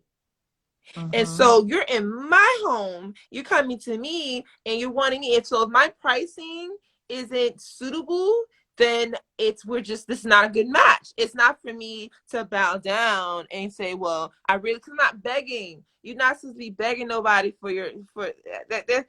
It's such a sexy way to be in business, Like It is. I remember, Because you know what you gotta offer. You know your value your value. and And you guess what? understand the result. And guess what? People are gonna to see what's like when you know your value, you don't have to buck up or buck down. You just straight. This is what it is. And guess what? When you're not begging for them, they walk away, and they be like, "Well, damn, she ain't even worrying about me. Not even giving her my captain." The ones that really intrigue, they gonna turn right back around, because that's what happened all the time. I'm booked. I'm sorry, I'm booked. I'm only available book. Yep, it's this price. Book. I had people in my DMs for years, and they'd be like, and then literally, I'm ready to do it. I'm not doing hair no more. You know, because it was like they were like, well, damn, like it's to me. That's why I tell y'all, I'm a hip hop head. You act like a rapper. You know you the shit. You just do stay in your lane and keep rapping and keep doing your thing. People will come. Hey, Sonya. People will come. The people that are for you, they would come. Everyone's a loaf of bread. Okay, you a loaf of bread, I'm a loaf of bread, we on a loaf of bread aisle. Okay, and so people get the opportunity to choose. Don't be out here like trying to come on, because to me that's not sexy. People, you gotta be sexy with this. Like, just be like, just I know. just And you know what? You said something that just triggered a comment I want to say real quick too, because sometimes, and this is very important, especially for Black women, um, sometimes the relationship with money gets confusing in your relationships in your business. So even when you are like, I have one lady who she's been hiring, just been new to hiring people in her business, and there's this mindset or feeling of power that comes with, because I'm paying you, I get to do XYZ. And sometimes with clients, they feel like because I'm paying you, they feel like that money is a power tool, even you know, and baby. vice versa. No, it's not because you are paying. There's no, money is just money. It's just a tool. There's no power there, but it's the meaning that you give it. And I know, especially for Black women, sometimes, I know when I was working in corporate, I used to attach my value to my compensation. I used to feel like I did not grow up with silver spoon in my mouth or whatever have you. I used to feel like, oh my God, this much money is not good enough. And I had to work on my own. Again, we talking about self-awareness, because those same things are going to show up in your business dealings with your clients, when they're like, I can't afford that. Don't get me wrong. Not everybody who comes to me, if they're not ready, I execute payment plans, or I say, you know what? If this person is somebody that I really feel like I can gel with, I can help them, it's Yeah, good. Like I'm excited. I love right. my clients. Okay. I love my clients even call me, they got nicknames for me. Okay. But if it's somebody I can really feel with, and I'm feeling led to really help them in their journey, we make arrangements. We make Because arrangements. you see But this value whole in thing, them. You see the that's value it. in that interaction. You And know. they're gonna do the work. They're gonna Mhm. show up. They're gonna be Mhm. committed. They're gonna do the work. They're gonna be. It's nervous and scary, but they're gonna be open. We're gonna really look at their thinking, their process, their self love, and they walk out transforming their life. Mhm. So it's Mhm. not this money. So I paid you, so I can't meet. What? I refunded one lady back one time. That's I was what I was like, gonna oh say. my That's what I was gonna say. God. I'll give somebody their money back with a quickness, because to me it's about the what's the word? I like the things. What is the word? Respect. It's the It's respect. it's how you do things. You know, I have so many stories when it comes to clientele, and and in that whole thing, when someone does that, I know they're not the right person for me, but like I would give someone their money in the back, because to me it's what's the word? But it's respect as well, where it's like, no, like that's especially not in my house either. You know, wherever I'm at, I that's my know. I house. like what authentically you said. Personal value and Yes. business value is not the same thing. Oh, Mm-mm. I like that. It's the energy exchange. That's right. That's Yes, right. yes, You are yes. getting a service. You are getting a service. You're not hiring me to be your what do you call it? Puppet. Slave or whatever. But it's I think Or as a business owner, it's very important for you to know, like, to speak up for how much you think you should be paid. You know, that's the traditional thing in the design world, where there's a lot of graphic designers. Some of you guys might have these people where you pay for a service and they just MIA'd on you. The work became too hard. I know that world. I was one of those designers where they were like, they got a logo deal. All right, cool. $100. Cool. And then you're in, and this is I always know the newbie designers, they're in it and they're just like, oh, and the person didn't like it, they're going back. So they didn't have like set policies and procedures. They asked for $100. They were excited. And then poof, they're gone. And so that person they didn't know their value. They didn't know how much they really should charge. So they're learning. And so, I mean, when people like, I have a designer now, I paid her. I never paid someone that much for something, but I know she knew her work. I've seen her work before. I know I'm gonna get a valuable experience with her, Yes. And not that everyone charges a lot is like that, but I just love business so much that I love it when people know their business, And but it's not anyone else's responsibility, especially with doing hair, as I coach people that are doing hair and they're like, I don't want to do this anymore, or that particular service. So I was like, all right, is it that you really don't want to do it no more, or you feel like you're not getting paid enough? And so for the things like, I didn't want to do box braids no more. And so when someone asked me, I was like, I know how to do it, but my prices aren't competitive. I would literally charge someone $450 to do some box braids. Hey, Michelle. And I had someone pay it because they didn't want anyone else to do it. I didn't want to do it unless I get paid. This is my dollar that I want to do this thing. And it's, and so when someone off the block wants it, I'm like, I'm not competitive, and then and they'll see it. Oh no, okay, cool. And then someone did, and I'm like, all right, but I didn't want to do that. So when you want to do something, it's like, this is how much it's gonna cost me to do it. But I'm being real, so I'm not sitting there. I love it when people can do hair and you just like, everyone's whistling while they work. I'm happy, you good. That's how business is supposed to be. It's like, all right, value for value, That's it. That's it. That's it. If they cannot appreciate it, if they're not the right energy for you, just refer them out. Refer them to somebody else. Yes. And guess You know, what? When people do that, it's so crazy. I will refer people out in a second. And then, like, when I was doing hair, and people like, why she don't want me to do? Like, for this guy, he was calling me and he was talking about, I guess, his lock experience or whatever. And he was like, yeah, you know what I'm saying? Because I don't have that nigga hair. I don't condone that language in my salon. So I let him finish, and I didn't cut him off, and because that's his truth. And I said, okay, so I'm going to refer you to my friend Brittany. And he was like, well, why? I was like, we're not a good fit. I don't talk like that in my salon. You're just not a good fit. And he was like, well, he called me back.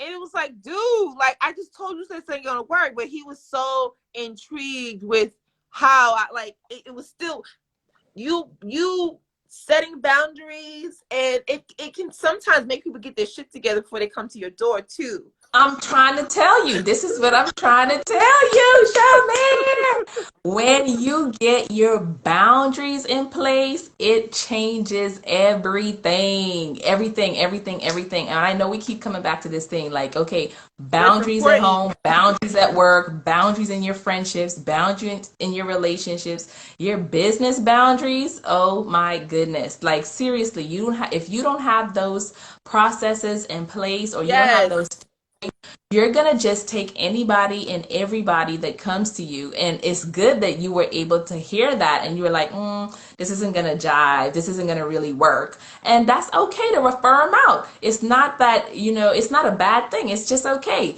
It may not work for you, but it may be perfect for somebody else. But if you don't know that, if you don't even know what you're filtering, first of all, how will you determine who is a good fit for your business or not? What are the questions? What are the signs? What are the behaviors? You pay attention to everything. If they book a discovery call with you, are they on time? Are they showing up on time? Are they prepared for the call? Like, what are your indicators? Like you just said, the language this person used, like that was straight up like red flag, red flag, red flag. Mm-hmm. You have to have the indicators for how you're going to determine who you're working with. Like I said, I don't like, if you're just starting your speaking journey, I don't work with you, because I know that if you have been in your business for 3 years or more and you've been pulling marketing your business, we have something we can build a message around. We can get clarity around it. We can build, your sales into your speaking conversations and things like that. So business owners, you have to start to identify how you're going to filter out, not just taking everybody who just come knocking at their door. You're going to determine how you're going to filter out who's going to be the client. And it's not just about money. I know we say that 50,000 times tonight, right? It's not even just about money. It's about the energy that you're letting into your space, the energy that you are actually accepting into your being. Because now you, mom, you're going to take that same energy. Like, I don't even know how you used to decompress when you were still doing hair, because you're going to take that energy and take that home to your babies now. Your kid's going to be taking that. Girl, you need to stop. You so stupid. My sweat be, well, girl, I'm going to put that in a book. I want to answer a question, but like, I will be times where I will be sitting on the couch after everyone's gone and just be there like a mummy. And I didn't understand energy like that. And Sonia, this is right before I met you, where I didn't know I had everyone else's stuff inside me.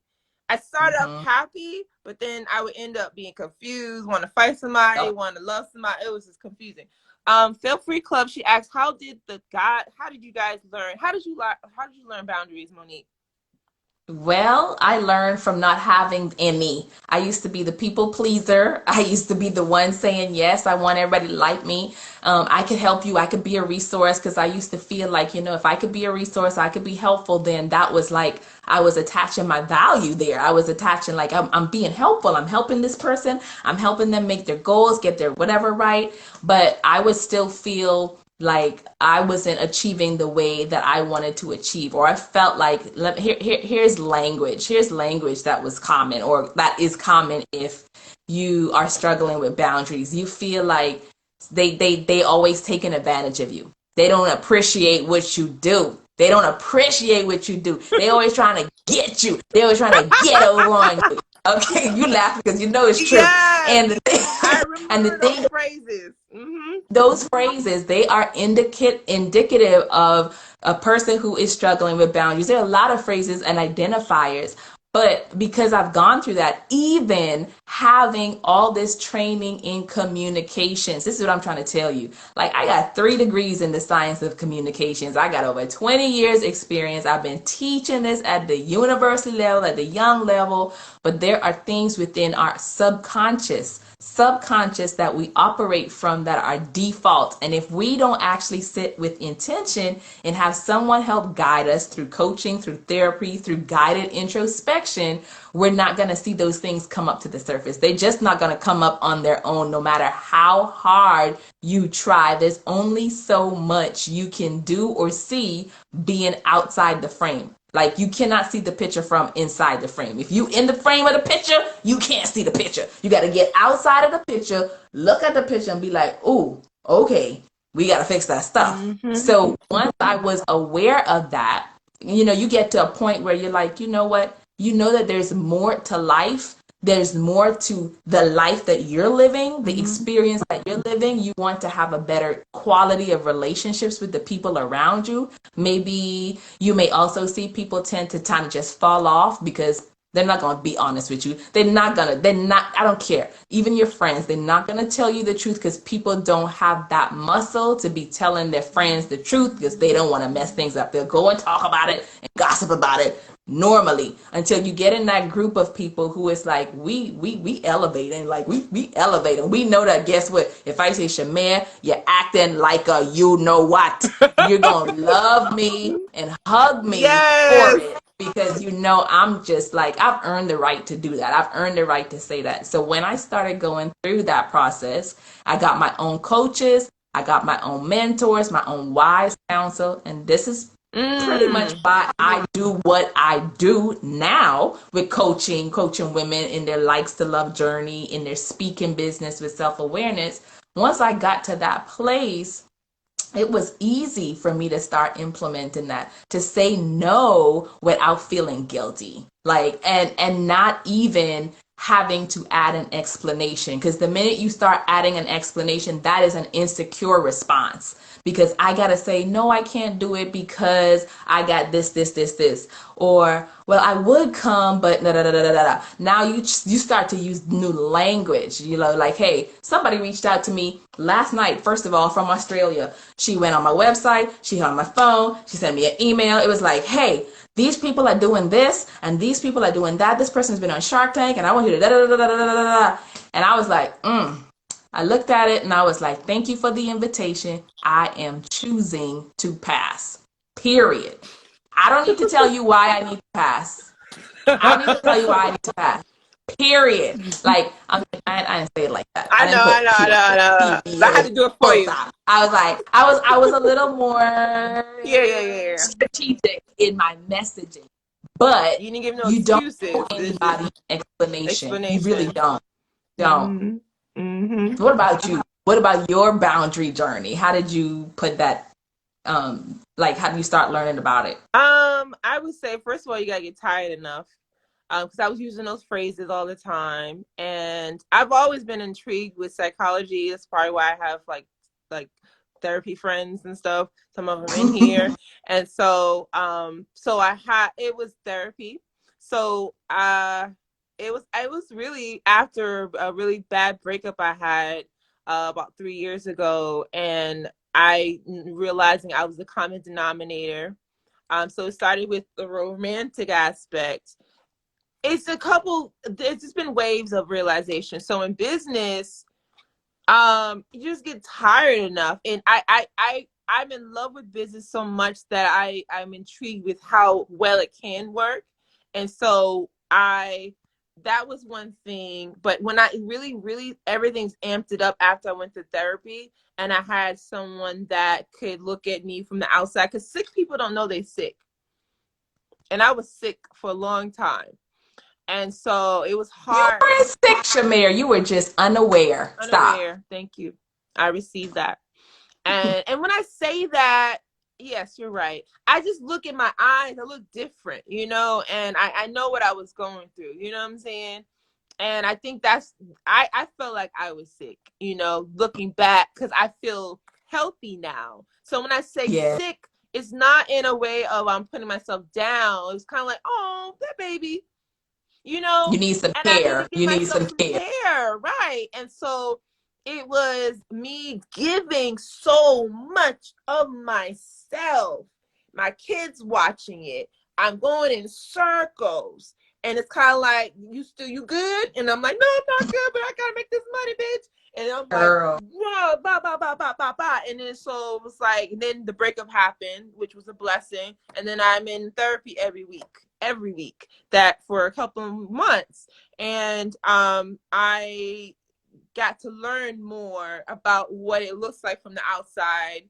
And I learned boundaries. I learned about it was like it was so, and I felt like I've been practicing a little bit, but I didn't know what I was doing, like saying no to my mom for the first time about something. And it was kind of like, no, Girl. it was kind of like, no. Hold up. And then realize Okay. that nobody's hitting you and nobody's flat. Like, it was like, no. Oh, shit. Girl, And listen. then I did it. It was like, and then what happened, everything was like, la, la, la. I was like, oh, shit. Okay. So it was like, that happened before going to therapy. I was like trying the no word out. And then it was like, and then when I went to therapy, she started showing me patterns, and it was kind of, she wasn't judging me, and it was kind of, I just learned what it looked like from that, and then journaling, and it was kind of like, oh, and it was like I started really treasuring my real friends around me that could really allow me to smell myself and be real. And it was like, wow, okay. And then it started being okay to say, no, girl, I'm gonna pass on tonight or whatever. Like, no. And just in business, like I'm working on other aspects, Feel Free Club, about boundaries, because there's different islands of types of boundaries because a lot of business women, we might suck at relationships, you know what I'm saying? We might be good at this, but we suck over here. Everyone has. Okay, so stop. I just gotta say this because I'm about to jump off my chair. I think I gotta take my sweater off. Okay, look here. So, oh gosh, Shamir, first of all, like, I love this conversation. Okay, do Yes, I know yes. that? I love this conversation. I feel like we're in the salon again. I miss you so Right, right. much. We can do And this monthly or weekly. I'm cool with it.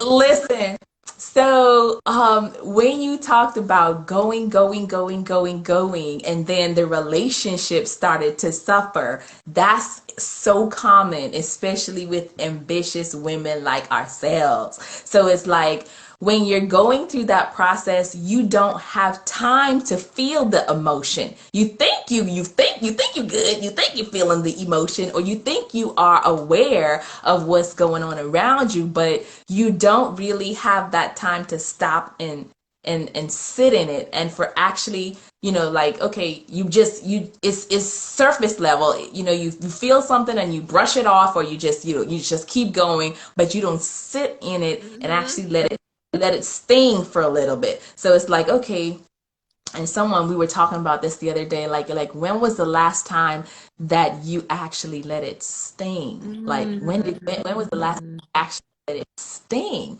And that's that whole aspect, like the whole person self. You don't have to struggle in your relationships.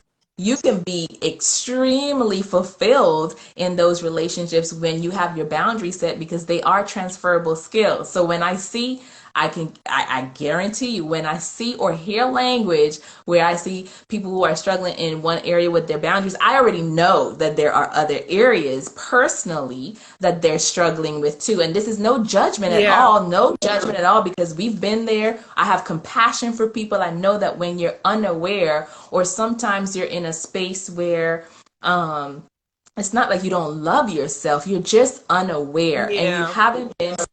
you haven't experienced what it's like to be in an environment where you can be yourself, like where you can express yourself or be in that loving environment. I am actually I have a program, Likes to Love, and I Mm. am moving it from individual to group for next year. Mm. And it's about this whole journey: self love, the boundaries, self forgiveness, like really stepping into who you are as a person, seeing this in a real life community. Only 8 people, just a limited amount of people. But the thing is, when you talk about setting boundaries with your mom, let me don't even get started there, Hopefully because she a ain't up here lot no of more. So she's right with the bed. look, she's like, woo.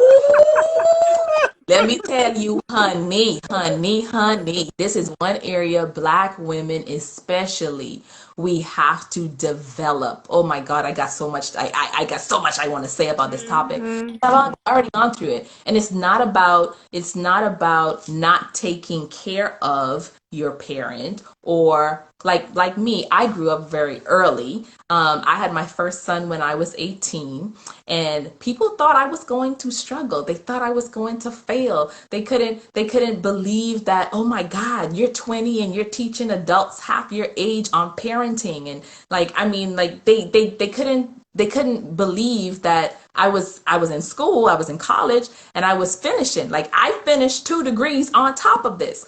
And so, like, I grew up early, I was very independent, but at the same time, it was because I saw my mom in situations that I wanted. When you want something so bad for your parent or so bad for somebody else, you want it more for them than they Yeah. want it for themselves. And then you get into this thing where the roles are reversed. You now become the parent and they become the child, and you're leading and you're making appointments and you're doing things and you're doing a whole bunch of stuff. Like, that whole attachment challenge is an issue a lot of women, especially Black women, tend to struggle with, even in their 50s. I've had clients in their 50s who are like, look, my mom is in town, I can't get anything done, I got to do this, I got to do that, or whatever. Not being able to have those healthy boundaries, because now we have confused or distorted the role of the parent and the child. Even in adulthood, you're an adult, but now you're an adult child when you're interacting with your parent. Not being able to set those healthy boundaries is not about like neglecting them or anything like that, but being able to say, I will never forget the time when I was like, Because every time my mom used to say something, I would be yes, yes, yes, yes, yes. Everybody in the family, yes, yes, yes. Mm-hmm. And the thing is, I remember the first time I was like, no, like no, here's what I feel. I feel like this last minute stuff or whatever else is happening right now is only happening because you know I'm gonna get it done. You know I'm gonna get it done. That's just what you do as a young girl. You know your parents ask you to do something, get it done. You're gonna do what they're gonna do because you want to be a good girl. What does that good girl mean? You don't want to be Mm-hmm. a bad girl. What is a good girl? And we do the same thing with our kids when they say, "Oh, they're good kids." They good kids because why? Because they do what I say. Because like they do Mm-hmm. what I tell them to do. That's dictatorship right there. That is a dictatorship style of leadership that we have picked up and we carry on because they just do what we say. And then when they don't do what we say, there's a problem. There's some discomfort. There's some rejection. There may even be some insulting. Oh, or some guilt tripping. Oh, you don't love me after all what Oh I've done for Lord, you? Blah, girl. blah, blah, blah, blah, blah. Girl, honey, child. Let me stop right Yes. now. I'm No. glad I never had that type of relationship with my parents. Well, there's been things, but like I never I don't know if that's a culture thing too, because my parents being full throttle American, I have a lot of Curated by True Safe. huh? Yeah. Like it's like it's so interesting where I see a lot of my friends are like first generation American, I mean first generation Jamaican, Nigerian, like they're all these different Cambodian, you know, and they have a different relationship they have with their parents. And then for me and my Massachusetts ass, you know, it's like I do what you know, my parents, like, I never had that lockdown on them. I had, but it was a thing. It was still like a guilt thing as far as me not doing or making them feel proud or whatever like that, or saying no.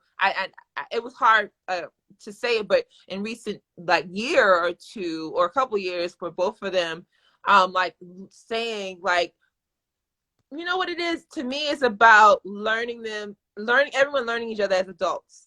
You know, it's like, okay, I'm an adult now. And then also for me, checking myself, like they're mom and dad, but they're also seeing them as adults. Like, okay, you got needs and wants, okay, too, you know, because a lot of times I feel like they were like my kids, you know. And That's exactly okay. Sorry. no, That's go ahead. exactly it. So it's the mindset. That's exactly it. Yeah. All of these things are mindset. It's the same thing. Like if you see them as your kids, then that whole dynamic and that whole relationship, like we talk about identity, even if like okay, this is even in relationships too. Because I worked with the lady and she saw her husband as her kid. She was like, I got four Wow. kids. And when you have that dynamic, yet you want him to step up and stand up as a man, but you see him as a kid. So in your mind, how you see someone is how you treat them. And sometimes they will live up to the expectation of what you see them as. It's like putting on, when you used to have those glasses in the Cracker Jack box. Those little Cracker Jack box, and they was the colored glasses, and you put the color on, and everything around it is blue. You got on blue glasses, so your lens is colored. Your lens of what you seeing, everything is one way. So if you see that person that way, the same way as if you see yourself one way, how you see yourself, if you could truly see yourself unconditionally and you begin to see and practice that love unconditionally, you'll see other people around you unconditionally too. So they're not good, or they're not a good partner because they do this for me. They're good because of who they are. You start with who they are. You're like, your parents aren't, good because they don't overstep your boundaries. It's because of who they are. So being able to really take off all the conditions. So even with your kids, take off all of those conditions. It's not like, okay, because you listen to me, you're a good kid, or because, you get good Exactly. grades, you're a good kid, or no, it's like really and truly who you are as an individual and practicing the release of letting go. So not really micromanaging them, not micromanaging your parents. Sometimes they need to be guided a little bit and you have to help them. You can't do so much enablement, because then it turns out to be what do you call it? I forgot the name, but it's like a handicap because it's like this intertwining of identities. Yeah. Like you're not being able to stand on your own. Yeah, I But see a yeah, lot of mine, that. how curator mine say she throw the phone. Yes, you. Do you understand? It's so as I've done so many women's hair in the salon and heard so many stories. I would say like a large amount of women have issues with their mom, and it's a lot of guilt. You know, it's either very dysfunctional or it's functionable with guilt. And I Yes. mean, we all got some shit. You know what I'm saying? Yeah. Like we all got shit. Yes. But it's like it made me look at my mom differently and appreciate her more because of the extremes that I heard out there as far as the guilt. And also I got to see myself in some of those people because it's like, well, they grown. Like, my parents are grown. I don't have to do these, like, it's like just looking at them as adults. And when you said like loving people for who they are, well, some people I feel like don't even know who these people are. It's more so like mom, dad, and it's like, and so half the time people's lives suck because of what they think their parents want them to do, and they're doing the thing, and then like you're living your life through your parents are living their life through you. So it's like take ownership for your own life, break away from your kids. Yes, it's amazing having children and all of that, but it's like I that whole when women are like, oh, I can't take a shower because I have kids, like that whole shit, like all these Girl, stop. and these ailments people are having with their parents, and break away, and it's their boundaries. You gotta have boundaries with your kids too.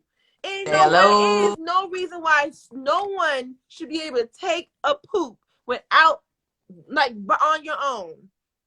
Like the way this is off subject, but every human needs privacy when they're taking a poop. You do. Okay. You And do. so what I tell people that have toddlers, you walk up on your kid when they're on their poop, be all up in their face. And then when they get that little feeling like, Ma, get on my face, keep that same energy, baby. And then you discuss it. Like what I used to tell it was 2 P's: patience and privacy. I talked to my kids about when they were little. Patience and privacy. Privacy. When they had that face, I did that to them. Oh, you need privacy? And they'd be like, damn, what's that? Yeah, that thing called privacy. Yeah. I'm like, cool. I'm taking a poop. Mommy needs privacy. Oh shit, yeah, I know how that feels. Close the door. Boom, bam, snipping in the butt. Patience, same thing. We need patience, and using those words at young age. You can't start this shit at 12. At a young age. And people see my kids, they're like, damn, yes, because we've been doing this since they were 1 and 2. Patience and so like I see parents use their kids as, well, they're victims to their kids, victims to their parents, and so, but you're the one, boo boo, that need to have boundaries. There's so many different, as I said earlier, islands of boundaries and types of boundaries you're supposed to have, and it's for you. It's like a delightful world to like, oh, gotta create some over here. And it's not about being a mega bitch. Like you can be a very sexy, bountiful woman, Oh yeah. And yeah, it's about having Oh balance. yeah. Because I say that because sometimes people might take that. I've seen this go wrong, where people are like, like when people are like on their, like, you're trying to schedule. Yeah, I know someone's had this experience where you're trying to book with somebody and you're looking through their rules, and you're like, whoa, and you're seeing like all capital letters, bold, underline, and what you not gonna do is da da da da da. It's like, whoa. And what they're doing, they're intending on this to happen to them. So that's to me not boundaries. Boundaries to me is very close to when people they're kind of intending on shit to happen to you. What you didn't know. Boundaries is very sexy. It's just like it is, and people respond to that. Right. People respond. Right. So, girl. Wow, girl. Well, you got to make sure you save this. Somebody has to save this. I am. I'm on Instagram. I'm still learning, so you gotta save it. Save it. I'm gonna send it to you and tag you and share. incredible. Yes, I cannot wait to share. I want to do this again with you. I think a lot of people enjoyed this live, and I feel like I knew this was going to be awesome because of our conversations we have already. But I would love to do this, and we'll talk about this offline as far as doing this. We may have different topics and stuff.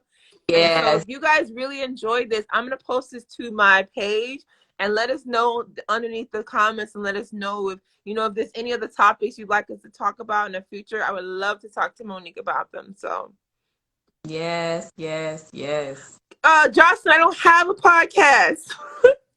She's trying to tell you need one. I know what you're trying to do. Save it to your put it on your podcast. I would love to. Like all the conversations we would have in the salon, like yes. So I hear you, Jocelyn. I hear you. Me and Jocelyn are gonna we're going live this Sunday, so that'll be juicy. I love talking with my ladies. So but yes, we did that, girl. We did it 2 hours and 25 minutes. So girl, are you serious? Yes. No way. Right. Didn't even feel like it. Still didn't feel like it. So thank you guys so much for listening. One on parenting and boundaries and another on friendship and boundaries. Well, we can go on and on and on about this. Yes, Drew. Yes. Chronicles. Yes. That would be dope. So, and then Drew, you can get up, girl. We're gonna talk. I need all these ladies to be up here because the Feel Free Club. She organizes homes. She organizes your closet, your spaces, your offices. She's awesome. I met her once, and all these women, all y'all, we need to all go on live one by one. So, but yeah, yes. This saved me. All right, lady. Well, okay.